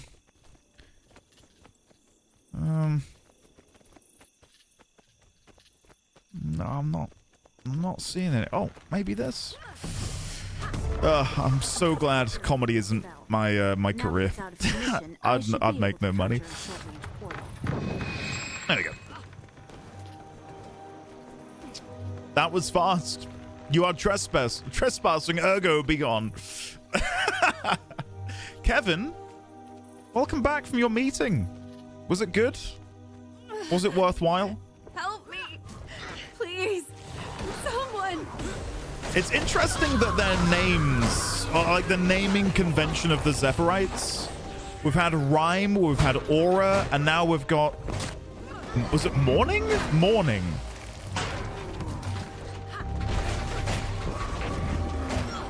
I'd love to learn more about that. And maybe that's something we can learn when we get to know the Zephyrite a little bit more. I'm here! If that's how you want to play Help me! This one's alive, but hurt badly. You're going to be okay. My friends and I will get you out of here. Forget about me. The Master of Peace is in danger. Someone has to go find him and protect him. That's the guy. Peace. Your leader. Where is he? Why is he in danger? I don't know why. But the Sylvari is trying to kill him. The Sylvari? Hey, stay with me. Oh, damn. She's dead. Oh my god. I hate to speak ill of the dead, but that Zephyrite was lying. About what? Don't get me wrong. She was very afraid for the Master of Peace, but when she said she didn't know why he was in danger, I could tell. She wasn't lying. Why would she lie? Are you sure? Absolutely.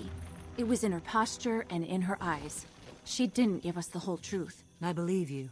Why? Let's press on and see if we can find any more answers. What? Whoa! Oh, no. Let's go back to Living World Season 2. We encounter Morning, a Zephyrite, who tells us that their master is in danger, and the Sylvari, we don't know who the Sylvari is yet, is going to kill him. Casimir identifies that she is lying. But why would she lie? Okay. Ooh. That's sick. That is such a minor interaction. But the curveball of her being deceitful in those final moments of her life. Like, why? Why would you lie? What's going on? What is the deeper meaning? Okay, we're climbing up here, I guess? Oh, that's cool. Veteran Inquest Assassin. Okay, hold on. There they are. Right, so if we do this, followed by this, and then a little one of these, that'll do it. One portal coming up. Here they are.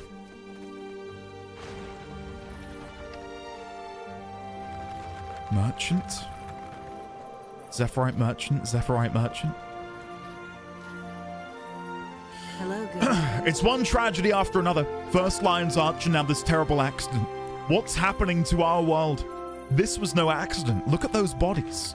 Their bodies are riddled with knife wounds. They didn't die in the crash. They were attacked. Before the crash, something happened on the ship. The Zephyrites always seemed so gentle to me, but these died fighting. There are defensive wounds on their hands and arms, as if they were shielding themselves from their attacker. No culture survives long without learning to defend itself. So many of them. It must have been a large force that attacked. I don't think so. The stab wounds are from the same blade, no variation. Yes, as if inflicted by one lone attacker. A formidable attacker who took them down single-handed. Them and their airship, an accomplished saboteur. I'll put a note under this then. It is later revealed that one individual was aboard the ship and single-handedly killed dozens of them for a yet unknown purpose. Okay. All these dead. They're breaking my heart. A friend pointed out to me that these people weren't killed in the crash. They were dead beforehand. What? Murder. Murder. Find clues atop the cliff. Yes, please. What have we got up here? Dust mite twisters. Okay, there's something over here behind this inquest technician. Let's do some stuff.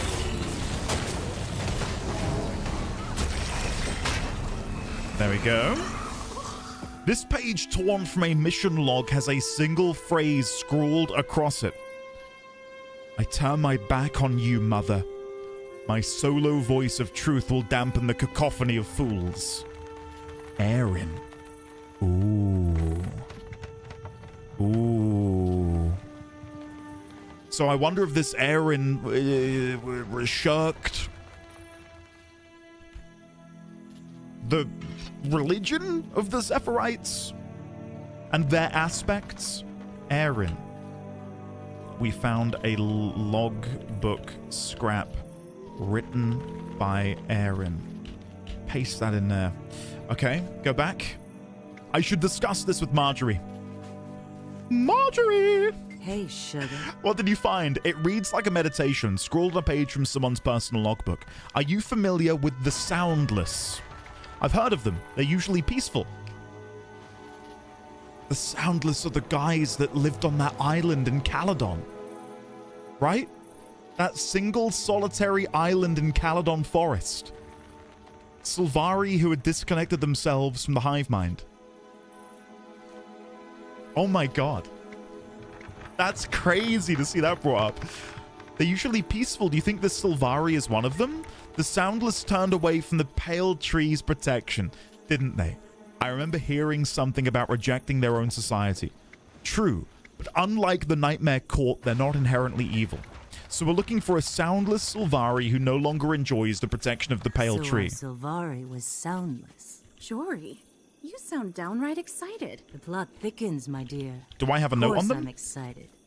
I don't have any note on them.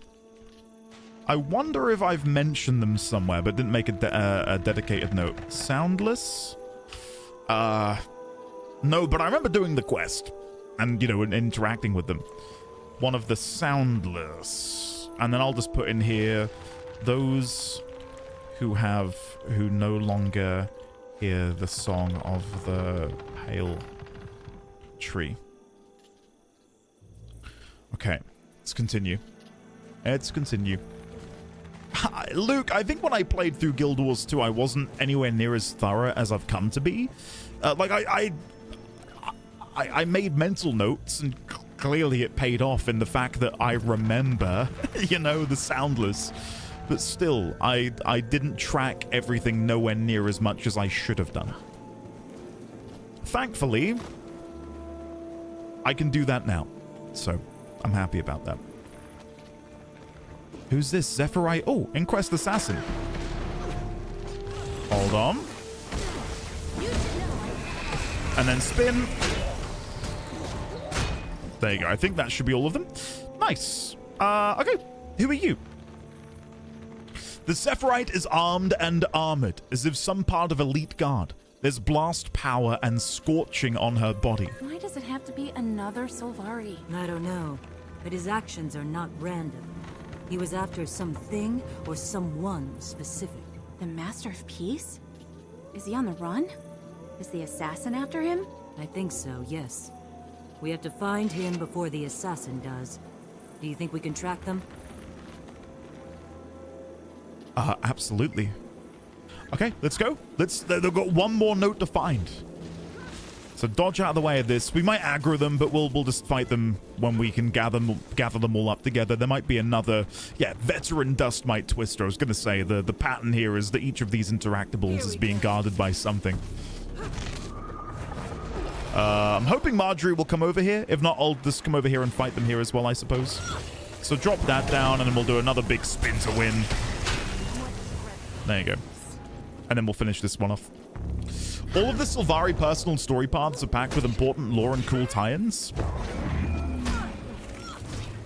I loved the Sylvari starting zone from a story perspective way more than I did any other one.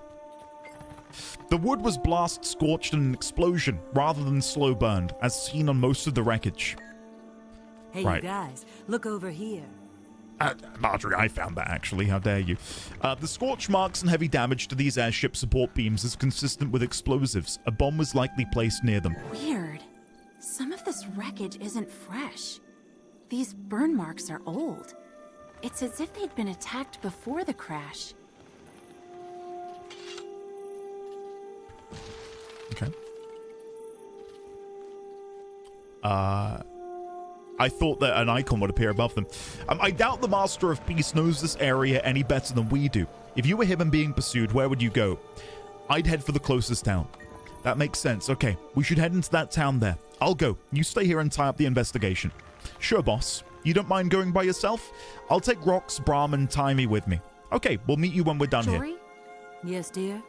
I was hoping we'd have a break from the death and destruction once Scarlet was gone. Unfortunately, I believe Scarlet was just the tip of a very large, very deep iceberg. Okay.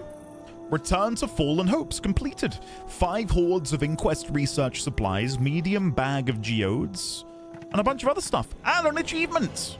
What is this? 50 piles of silky sand, which I will once again open.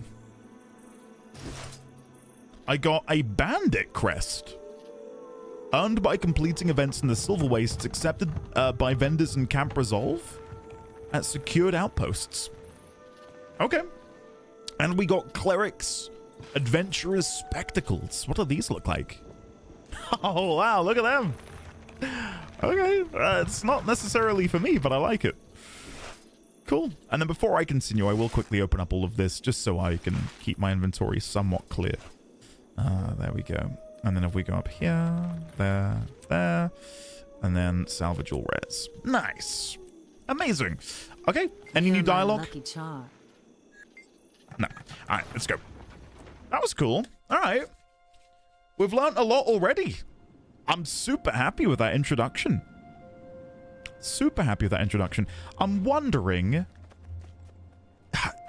I feel like maybe we can do this Vista now, maybe, because it seems like it wants me to continue to go up. Try not to surrender to despair.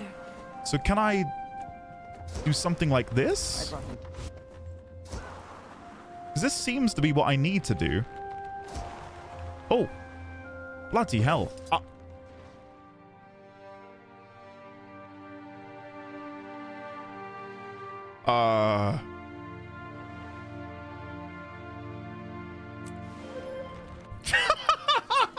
What?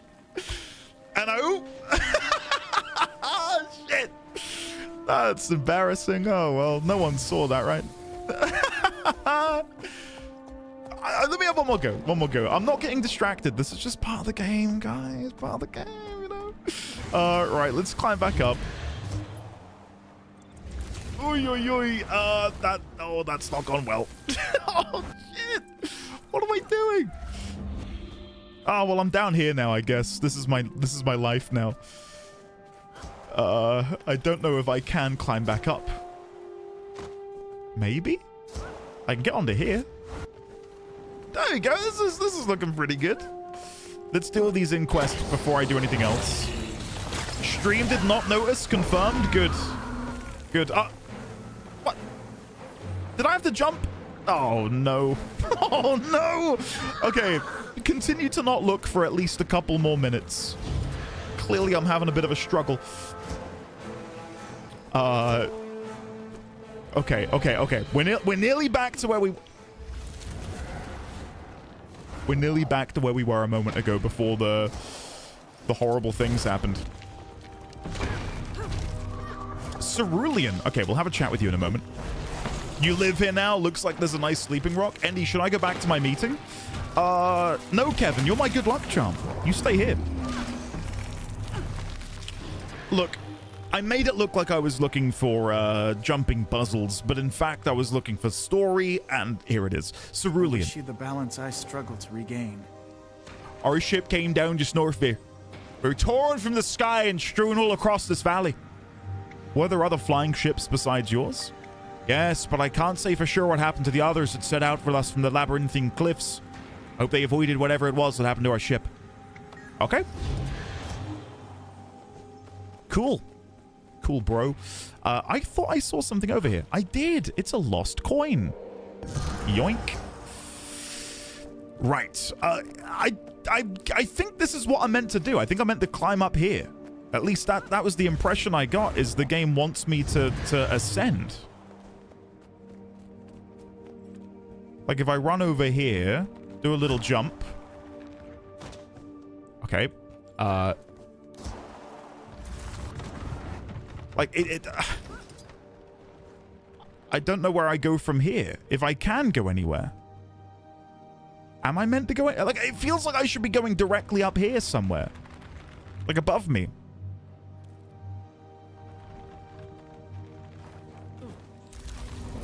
Maybe I need to do it with the jump pack, but I got to be really quick with it and use it faster. I don't really know. I'm going to have one more go. One more go, then I'll throw in the towel. So up here. Up here. Shit. Okay, none of that is solid. Shit. Okay, we'll go back. We'll go back. Mechanics, jump pack is... It's 3 jumps, not a timer? Why did no one say that? I'm kidding. I'm kidding. I wasn't expecting anyone to say anything. Right, let's go again. So I've got 3 jumps, which I probably would have been able to have told if I'd known. Okay, so... Okay. Question. It is on a timer. Admittedly, it's a small one. So I've got 10 jumps total, but it is also on a slight timer.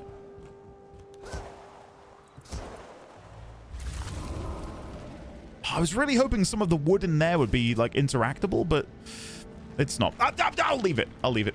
I was gonna say I watched thingy.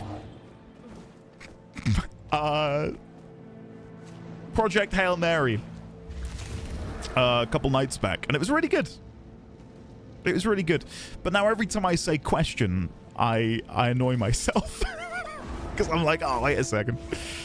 I sound like that character. You watched a movie? I know. It happened.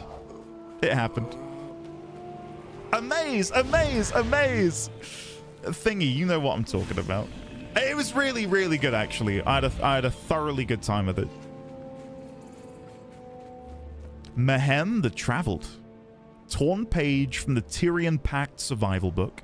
Pact Scouts mapping material. Grants map bonus reward points for your current map when in Central Tyria. Oh, alright, well, I'm just going to sell all my junk and move on. Fist my bump. Yeah. Mrs. D20 liked it as well. I think when I put it on initially, she wasn't too sure. But yeah, by the end, I think she liked it even more than I did, to be honest with you. I thought it was, yeah, really, really good. Right, let's go up here. What is up here? If anything. Just more steps. Okay. I'm not meant to be coming up here, but I had the ability to do so, and I thought I might as well.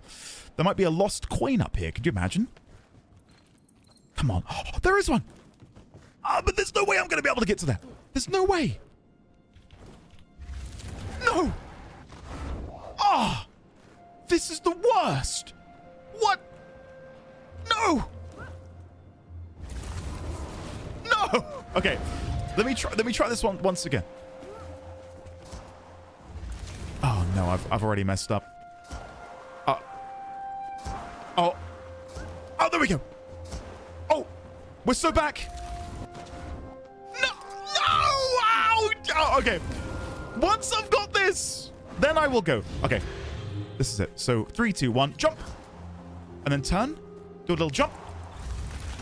Oh, I'm stuck. Oh no! Oh no, please. I'm getting embarrassed. Okay. Let's go again. Let's go again. One more try. Go. Okay, and then jump again. Then jump again.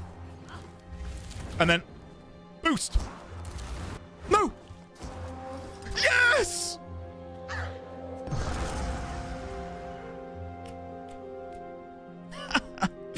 First try. First try. Easy peasy lemon squeezy. Right. Thank you for the claps. Thank you. I know. Thanks, guys. Right, let's continue. The little clue should be over here, according to the map. This merchant has a single stab. Oh, I didn't even see them there. This merchant has a single stab wound in his chest that looks just like one of them the Zephyrite found at the crash site. Blitz, welcome on in. Thank you very much. How are you today? Belatedly, Oliver, how are you? Hey, Oliver, lovely to see you.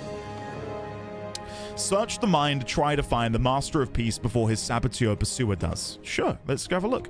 We know... Oh my god, look at that! It's kind of bleak. What? Has he been here for 13 years? Someone should probably cut him free. Just saying. Grim. Yeah, a little bit. Okay, let's go into the mine. Oh. 13 years and counting. Many more to go. Take torch. Look at that illumination. Look at that lost coin. As it slides into my purse. Ah, amazing. Okay, let's go up here. Stop getting distracted. Alana and Miner Tosca. Hello, Miner Tosca. Something's not right with the mine. I can't put my finger on it. It's not as stable. Maybe you should go outside and look around. Alana, listen, I don't want any trouble. I saw what happened to that merchant. You're talking about the dead merchant we found in town, aren't you? Yes. I was there. Diagnostic scan active. Please stand by. Oh, well, I mean, you can't blame me, guys. This event has spawned on me. I have to do it. I must acquiesce. And if I didn't, I'd be naughty. It just says rescue injured Zephyrite. Okay, so let me deal with the ads, then I can hopefully get the Zephyrite saved. Okay, 1. There we go. Now, I'm assuming they fend for themselves. It says 0 of 12 saved, so I'm guessing I need to wait for them to actually go back before I get any credit, which is understandable. Okay, Zephyrite. Yeah, and then I can see on the map where the rest of them are, so there should be one further to my west from here. And I do think there are... I'm getting assistance? Like, I think there are other players coming in here to help, so that's nice. There we go.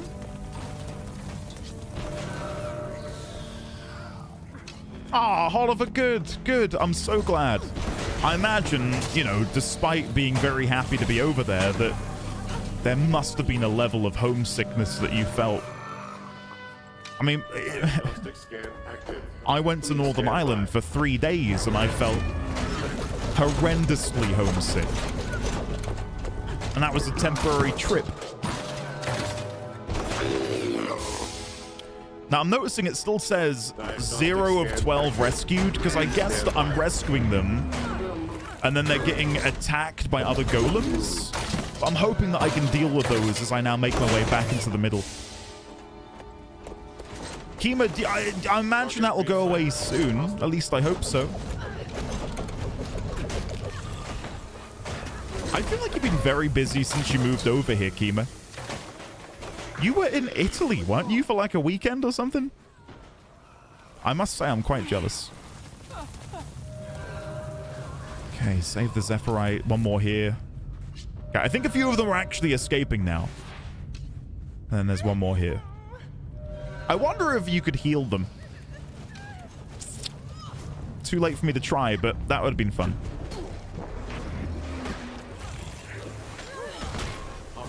You're going to the Kima, have you won the lottery? Blink twice. What the shit is happening? What's going on over there in House Kima?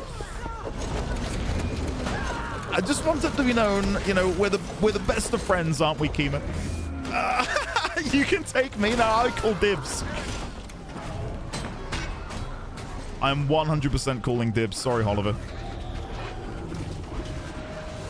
That was close. We nearly died.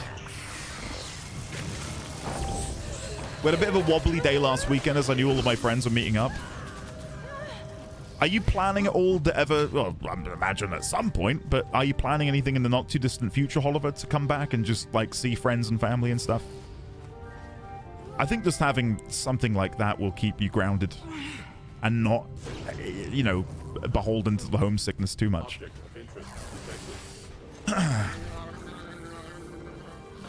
Knighthood field trip to the Caribbean? I'm in. now that I've conquered my... Well, I say conquered. I mean, yeah, I can probably be a bit more positive about it. You know, having faced my agoraphobia and, you know, survived a flight, of course we've got the... Well, I've got the Canada trip on the horizon. I will say it's you know, gotten me excited about, wait, I might be able to actually go on holidays. You know, Mrs. D20 and I, in the 15 years we've been together, have only boarded a plane once. And that was like 2 weeks ago. So, like, now I'm like, oh, wait, can we actually go to Rome? Could we go to Spain? And it's... Yeah, it feels like the world has opened up to me in a really nice way, actually. Listen, I don't want any trouble. I saw what happened to that merchant. Okay, we read this. Please, we're trying to find the Zephyrite before the merchant's killer can catch up with him. He sure was in a hurry to get himself out of town. It looked like the Zephyrite was heading west, out towards Spur Bend Canyon. It sounds like he was fleeing into that canyon. Thank you. Okay, so we need to go to the canyon. Once, how do you get... Okay, true. True. Remember, Andy, watch Snakes on the Plane when you do your next trip. Okay. I'll watch Snakes on a Plane while I'm on the plane. How about that? Kima, it will be the biggest ripping of the Band-Aid possible. And I am genuinely looking forward to TennoCon now. Like it is such an incredible opportunity. And of course, if it weren't for the agoraphobia part of me, I'd have been buzzing from the very beginning. You know, what an incredible opportunity, but it's always had this sort of dark cloud looming over it because of my horrendous travel anxiety and the agoraphobia. So now that, you know, I've... Oh, read. What is this? This notebook titled Research Notes is a complex set of equations, drawings, and engineering blueprints. Okay. I mean, this is a very interesting thing to discover. I was hoping there might be some more... Steam Minotaur head? What is happening?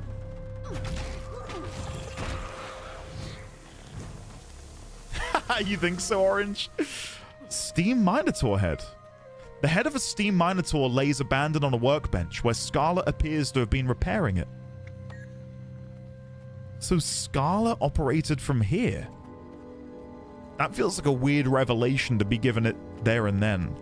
That this is Scarlet's abode. Scarlet appears to have been... A History of Drytop by Nicholas Sanford, 1070 AE. Hold on. Nicholas Sanford. Drytop. Nicholas Sanford. 1070. I've realized maybe that I've gone a bit ahead here inadvertently. I'll have to fix that in a second. Hold on. Now a barren landscape, this rounded basin may have held water many millennia ago. Sand now covers everything, blowing on the wind and eroding all rocks and inhabitants alike. Unknown sentient beings once built fragile hillside homes high on the cliffsides. Some structures still linger, but will also fall victim to the blowing sand and hot... Hold on. One moment. There we go. I went too far.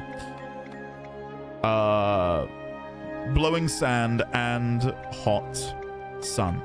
The area attracts outlaws on the run with something to hide, or those who are unwelcome among civilized folk for one reason or another.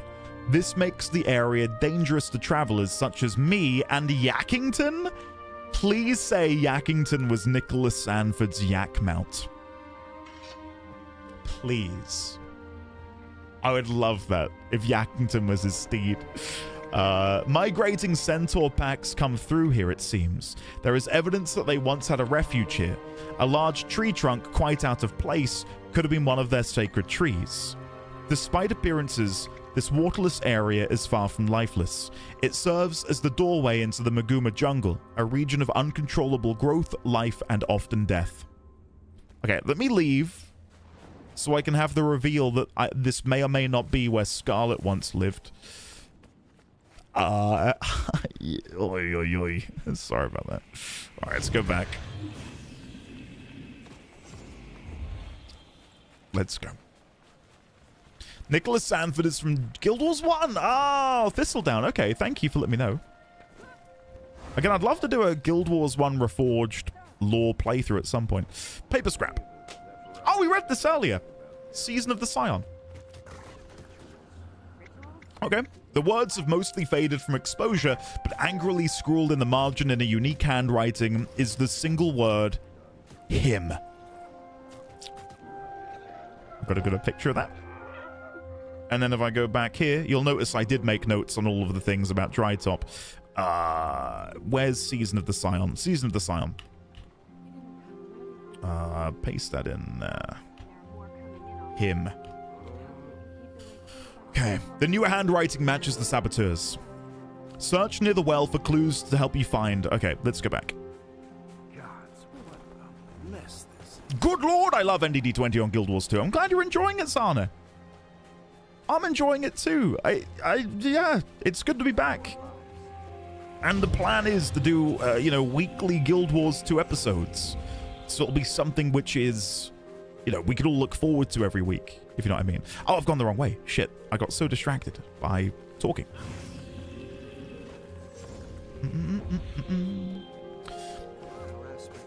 Gaming Mum, we're making Guild Wars 2 content right now, but the reason the videos paused and then stopped is just because of the meteoric growth of Warframe, and I genuinely needed to capitalize on that. I'd never experienced anything like it. And I always said, we will come back to Guild Wars 2. It wasn't, I hate this game, I'm abandoning it. It was, holy crap, I need to quickly reprioritize things to make the most of this situation, and then I will return. So, yeah. Just crushing it. Hello. Thank you. Thank you very much. I appreciate that. An air of solemnity rises from the sand in waves like the shimmer of heat, making it difficult to breathe. Scrap of 10, Season of the Scion. So we're missing 1 through 8 at the minute. We've had 9. Now we've got 10. Okay. This is where Destiny's Edge confronted...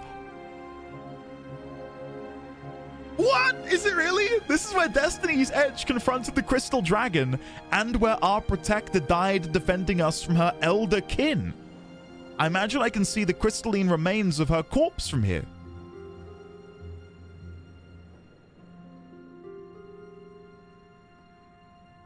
The only person I know that died in their confrontation was Snaff. Hold up. There was another? There was another? What? Oh my god, okay. Jade, I'll answer the Warframe thing in just a second, a bit more, because I'll talk about it now. So once again, really quickly, because it is no exaggeration that it has eaten me up inside, because I felt like I'd abandoned the Guild Wars 2 crowd. When, like, that was never my intention. So to cut a very long story short, the Guild Wars 2 episodes took a week of recording and editing, and, I put a lot of love and effort into them. And, of course, they were very fortunately, and I never imagined anyone would watch them, but, they were getting about 2,000 views a video, and I was really happy with that. Really, really happy with that. I then do like a one-off Warframe thing, and in 24 hours, no, within 48 hours, it was north of 30,000 views. That's insane. What? Where did that come from? That video now, at last check, is north of 170,000 views on that video. I'm not really someone who's driven by numbers. I don't really care about my follower count. I don't really care about my subscription count. As long as I can put food on the table, the numbers are irrelevant. That is the kind of growth and exposure which, regardless of how much I care about numbers, that's kind of crazy. And, within, I think within that week, we'd gained 8,000 subscribers on the YouTube. and now we're over 20,000 or whatever.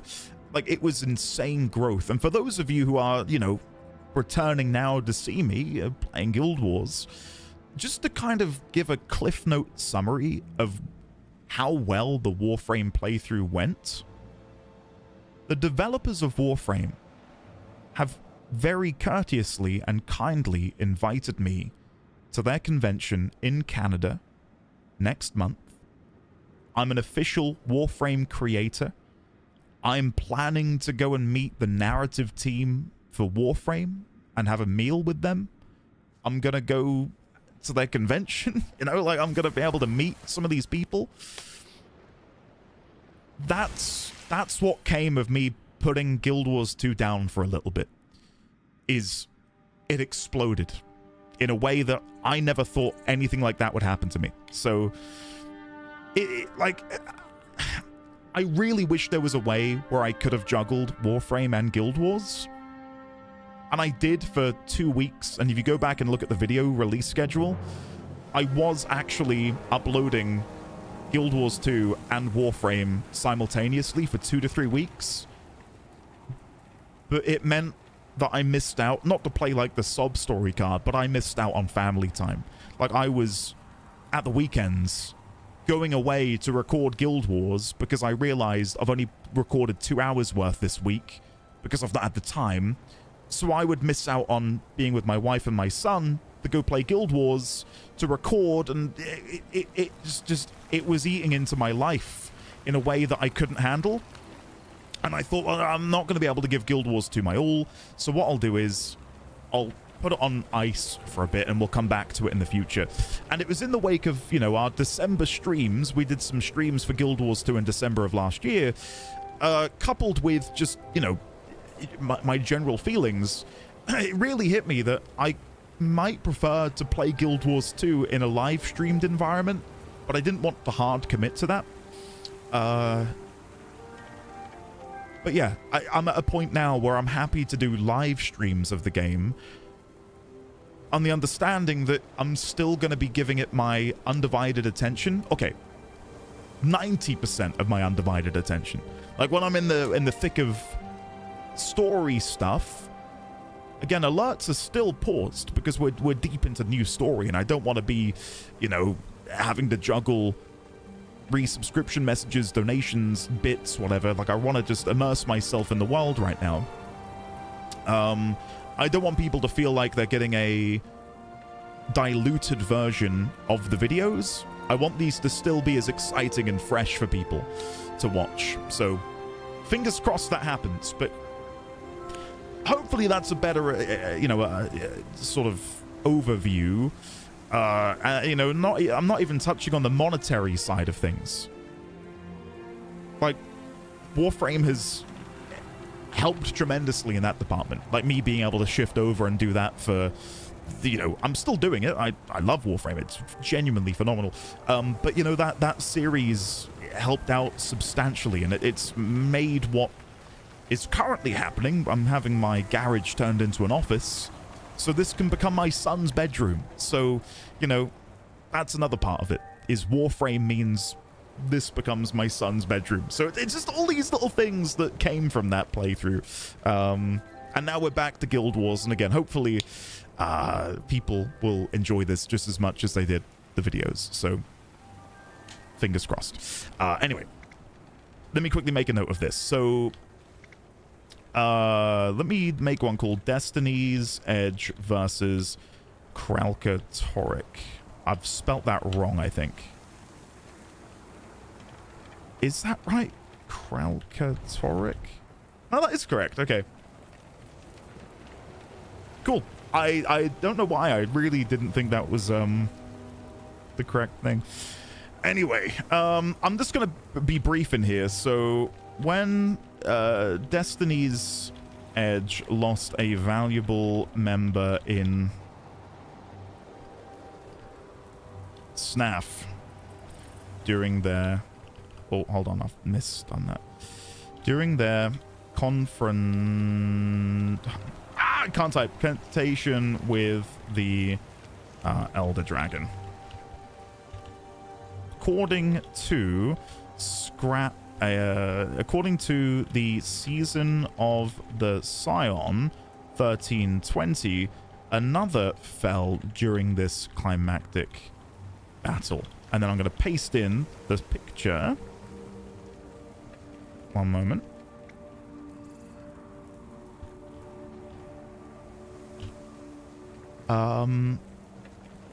Our protector died defending us from her elder kin. Would insinuate that their protector was a dragon.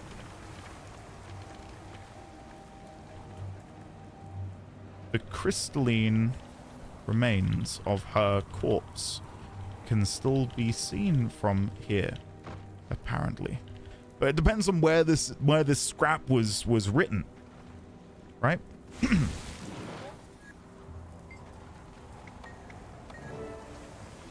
Okay. Search near the top of the wall for clues to help the Master of Peace. Ah, so it depends on whether, like, was the scrap written somewhere nearby, elsewhere? I don't know. Crystalline remains of a dragon who was their protector. It's pretty cool. I'm looking forward to finding out more about that. I will say something I'm confused about, but I don't know if it's going to spoil anything from Guild Wars 2, so I'm kind of hesitant to ask. My impression is Guild Wars 3 is going to be a prequel. And I will say now, I really hope it's not. I don't like prequels for anything, really. Like, it's very, very, very rare for me to go, oh yeah, I love a prequel. It is. I mean, I'm not gonna just hate it out of the gate, but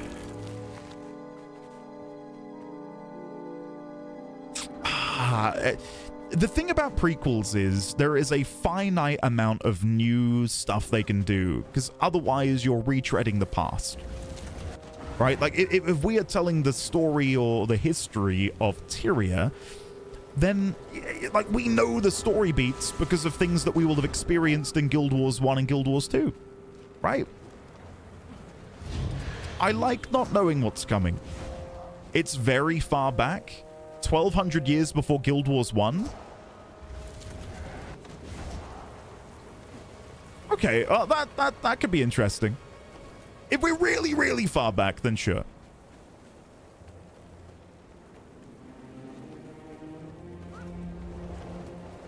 Okay. I'm more okay with that than I would be if it was a more recent time. I think still there is the issue, though, of you knowing where... Yeah, like... I mean, yeah. Okay, if it's that far back, I will concede. I'm not too bothered. Yeah, no Sylvari! Oh, no! The Sylvari are probably one of my favorite MMO races. Oh, hold on.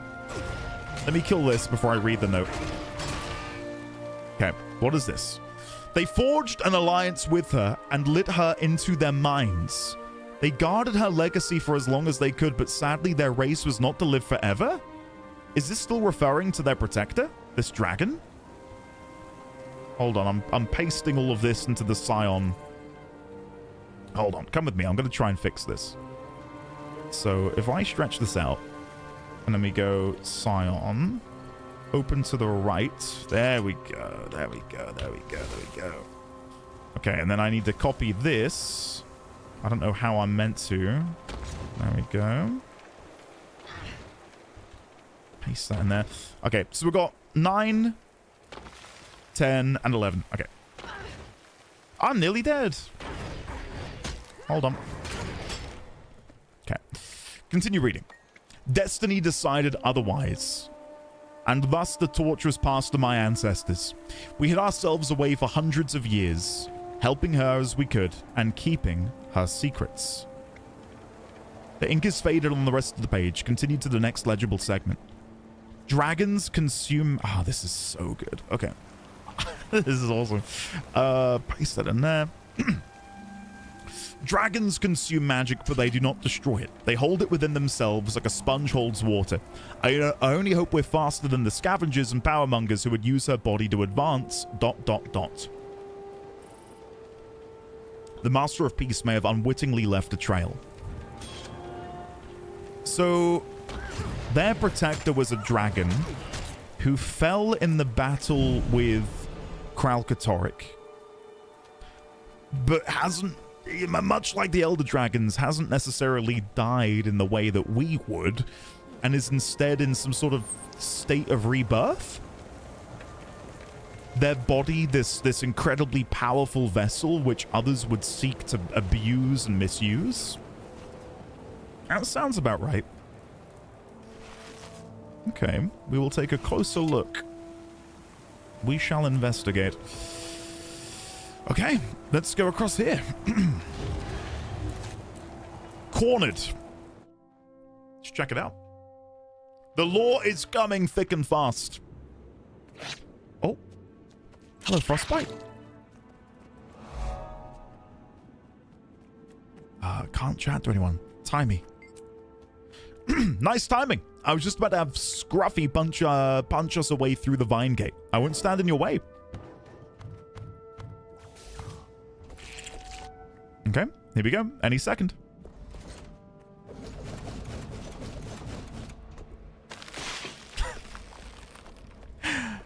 It's silly, but I like it. Is it here? It must be here. A win. No. Okay, who are you? It is Aaron, the Soundless. Okay. Go away. Go away. Go away. Aaron, I need to know more about what you're doing here, buddy. Spill the beans. What's going on? He's invulnerable. Unhappy times. Is he talking to himself? Must find the master. He definitely sounds delusional. He's gone. I think I killed him too quickly, and we didn't get all of his dialogue. Oh no! Let's go. This is awful. It's starting to put chills up my spine. I dealt too much damage. Here we go. I have limited my lore intake.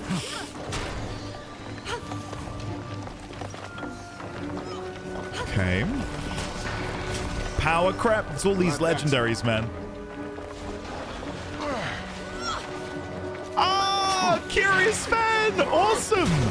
Well, Watch my back while I smash these vines. Curious Fan, if your partner is nearby, wish them a happy birthday. From me and the gang here. That is awesome. Ah, you've made my day, honestly, Fen. Happy birthday to Fen's wonderful partner.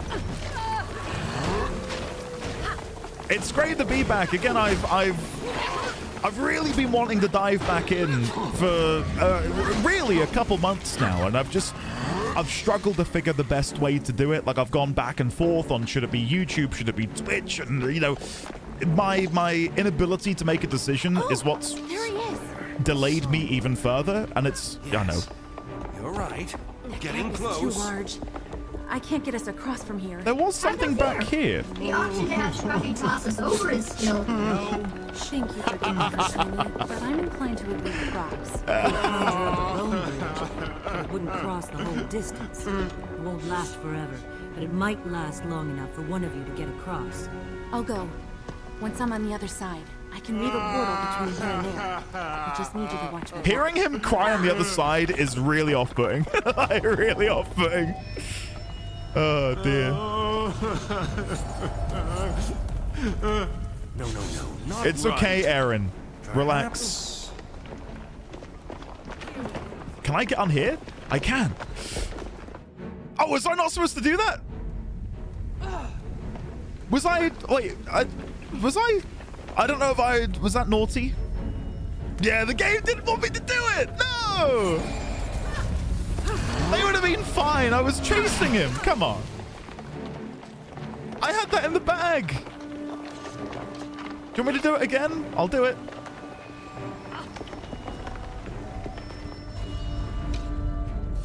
Don't need your stinking portal anyway. Aaron, we're back. Hey, stop what you're doing right this minute. Not on your life, though perhaps on your death.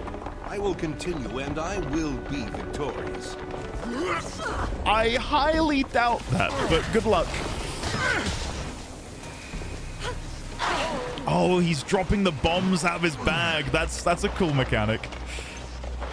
Okay, I'm gonna wait for him to teleport here. And then wait a second. Here we go. Use the Shattered Sun Crystal to break the sculpt. Try one of these. Okay. Grabbing one. And I'm going. Boom! Hey! Taking it farther away. You waste my time. Where's he going? Come on, guys. Give chase. Oh. He's down there. What do we do? We cutscene is what we do. Go on in. Who's that? Is that the master? Aaron. What? Huh? You're here. Aaron, you have broken your Zephyrite vows. Trivial vows. Oh, no, shit. People. Oh, I've it seen worked the out. bigger picture. Wait. You are in Okay. my way. You've lost your mind and your true heart. I'm sorry. Didn't mean to do that, and it worked out. Never mind. Sure. We're gonna pretend that was meant to happen. Oh, I've completely whiffed that. Never mind. That is what it is. Gravity, the most difficult? Shush. Commander, like, I'm gonna take the quick way down. Yeah. Again, totally on purpose, of course. No sequence breaking. Sorry, I just got a bit carried away. What can I say? So, a member of the Soundless joined the Zephyrite.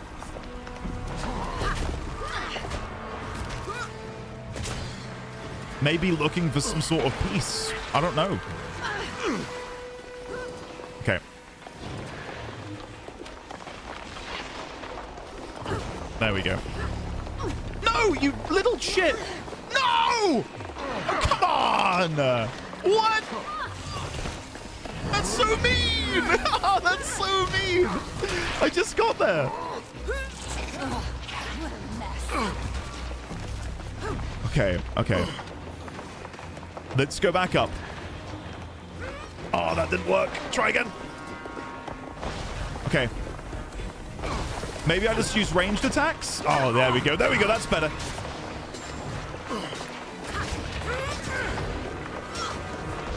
This is it, guys. We're doing it! Yes! See, this is why you gotta have different weapon sets.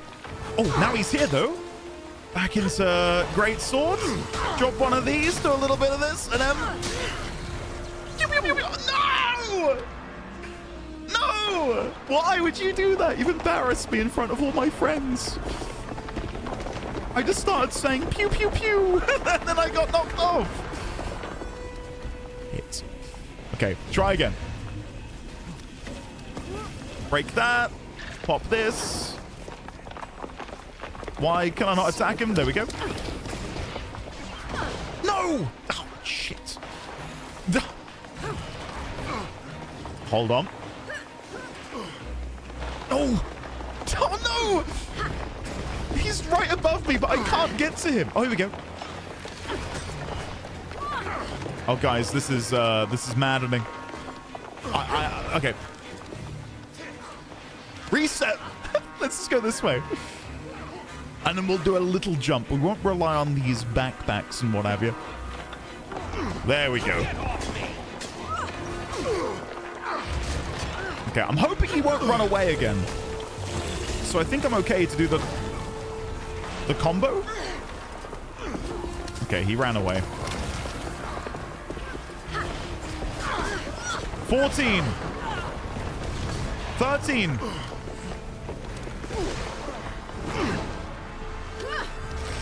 Come on! Yes! time! God, that took an age. We got there, though, guys. We got there. Oh. That'll do. It was close as well. I very nearly died. Is this the new momentum-based combat in Guild Wars 3? Close enough. Close enough. R.I.P. Who's going to be the first one to prod the body? Thank you for your service. I'm sorry you got involved in my troubles. Why was he after you? He started losing his mind on the ship. He's the one who sabotaged it, you know. Yes, we know. Did he want revenge on you for something? No. He wanted me to give him power. Great power. That he couldn't handle. Hmm? I refused. He could not let it go. Will you come back now? We can escort you. No. My journey has only just begun. You will tell my people that I am well, and that I continue onward? Yeah, sure, we'll tell them. Won't they ask where you're going? No. Those who don't know my destination know enough not to ask. Be well. I'm glad our paths crossed today. What? Okay. Marjorie, tell me more. We should check his body. I want to know everything there is to know about him. He came through Prosperity. Maybe some of us should go back there, see who else saw him. Great idea. Maybe he said something to someone there. You never know. We still don't know why he was so intent on killing the Master of Peace. I have to confess, his insane ramblings reminded me uncomfortably of Scarlet. Me too. Do you think he was an ally of hers? It's possible, but he didn't mention her specifically. I've got a bad feeling. I was deeply unnerved by him. All I could think about was Scarlet and Lion's Arch. What if... what if Scarlet was the tip of the iceberg? I mean, that's a harrowing thought, isn't it? I know what you're thinking, but you're wrong. This criminal was nothing like Scarlet. She has... had vision. This guy was just pitiful. Explosives, really? Those went out of style in the 1200s. Nevertheless, they both killed a lot of people. I know, and that's very sad and evil, but still, comparing him to her is like comparing a farm bull to a steam minotaur. I think you may be biased. Not at all. I'm quite logical in my methodology. On a point-by-point basis, the nodes simply do not add up to a significant degree, and okay, I get your drift. Okay, let's examine. Llama hair and a few bits of straw are stuck to Aaron's clothes, as if he slept in a barn or animal pen recently. Prosperity has some farm animals. I should talk to someone there. A slip of paper is sticking out of his pocket. Pull it out and take a look. This piece of paper is torn. The lettering is frantic and only partially legible. The left half of the paper is missing, and the remaining piece says, "Leader will die. The rest will fall in line. We will not fail."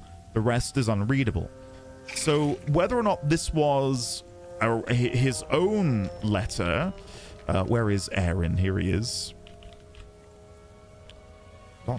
Leader will die. The rest will fall in line. We will not fail. Whether or not that was something he wrote, or maybe that was an instruction given to him by somebody else, who knows? Who knows? We did get some achievements as well, which resulted in Return to Dry Top 1, 10 Zephyrite lockpicks. Okay. Thank you. Return to Cornered, 50. Sure. Let's go and crack open the sand quickly. We did get some geodes, very nice. Any new dialogue? No, that's it. Okay. Amazing. Time check. Yep.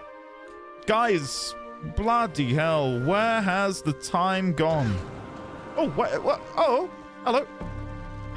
Being harassed by a salamander drake. There we go. Where has the time gone? I cannot believe we're at time already. What an incredible day. Oh, there's a paper scrap. Hold on. I need that. Wait, is that not the one we found before? I think it might be. I think I'm confusing myself. Guys, we will be back. We'll be back this time next week. I'm hoping. It should be. I'm like 99% sure. It really depends on the office stuff, but we should be back this time next week, next Wednesday, for Guild Wars 2 Wednesday. Wars Wednesday. Wars Wednesday. Just think of it like that. Guild Wars Wednesday. Please update the guild message with the schedule. Edit. Ladies and gentlemen, Andy can't stop yapping. Recap the game. Is this you, Vosif? Was this you? You cheeky bastard.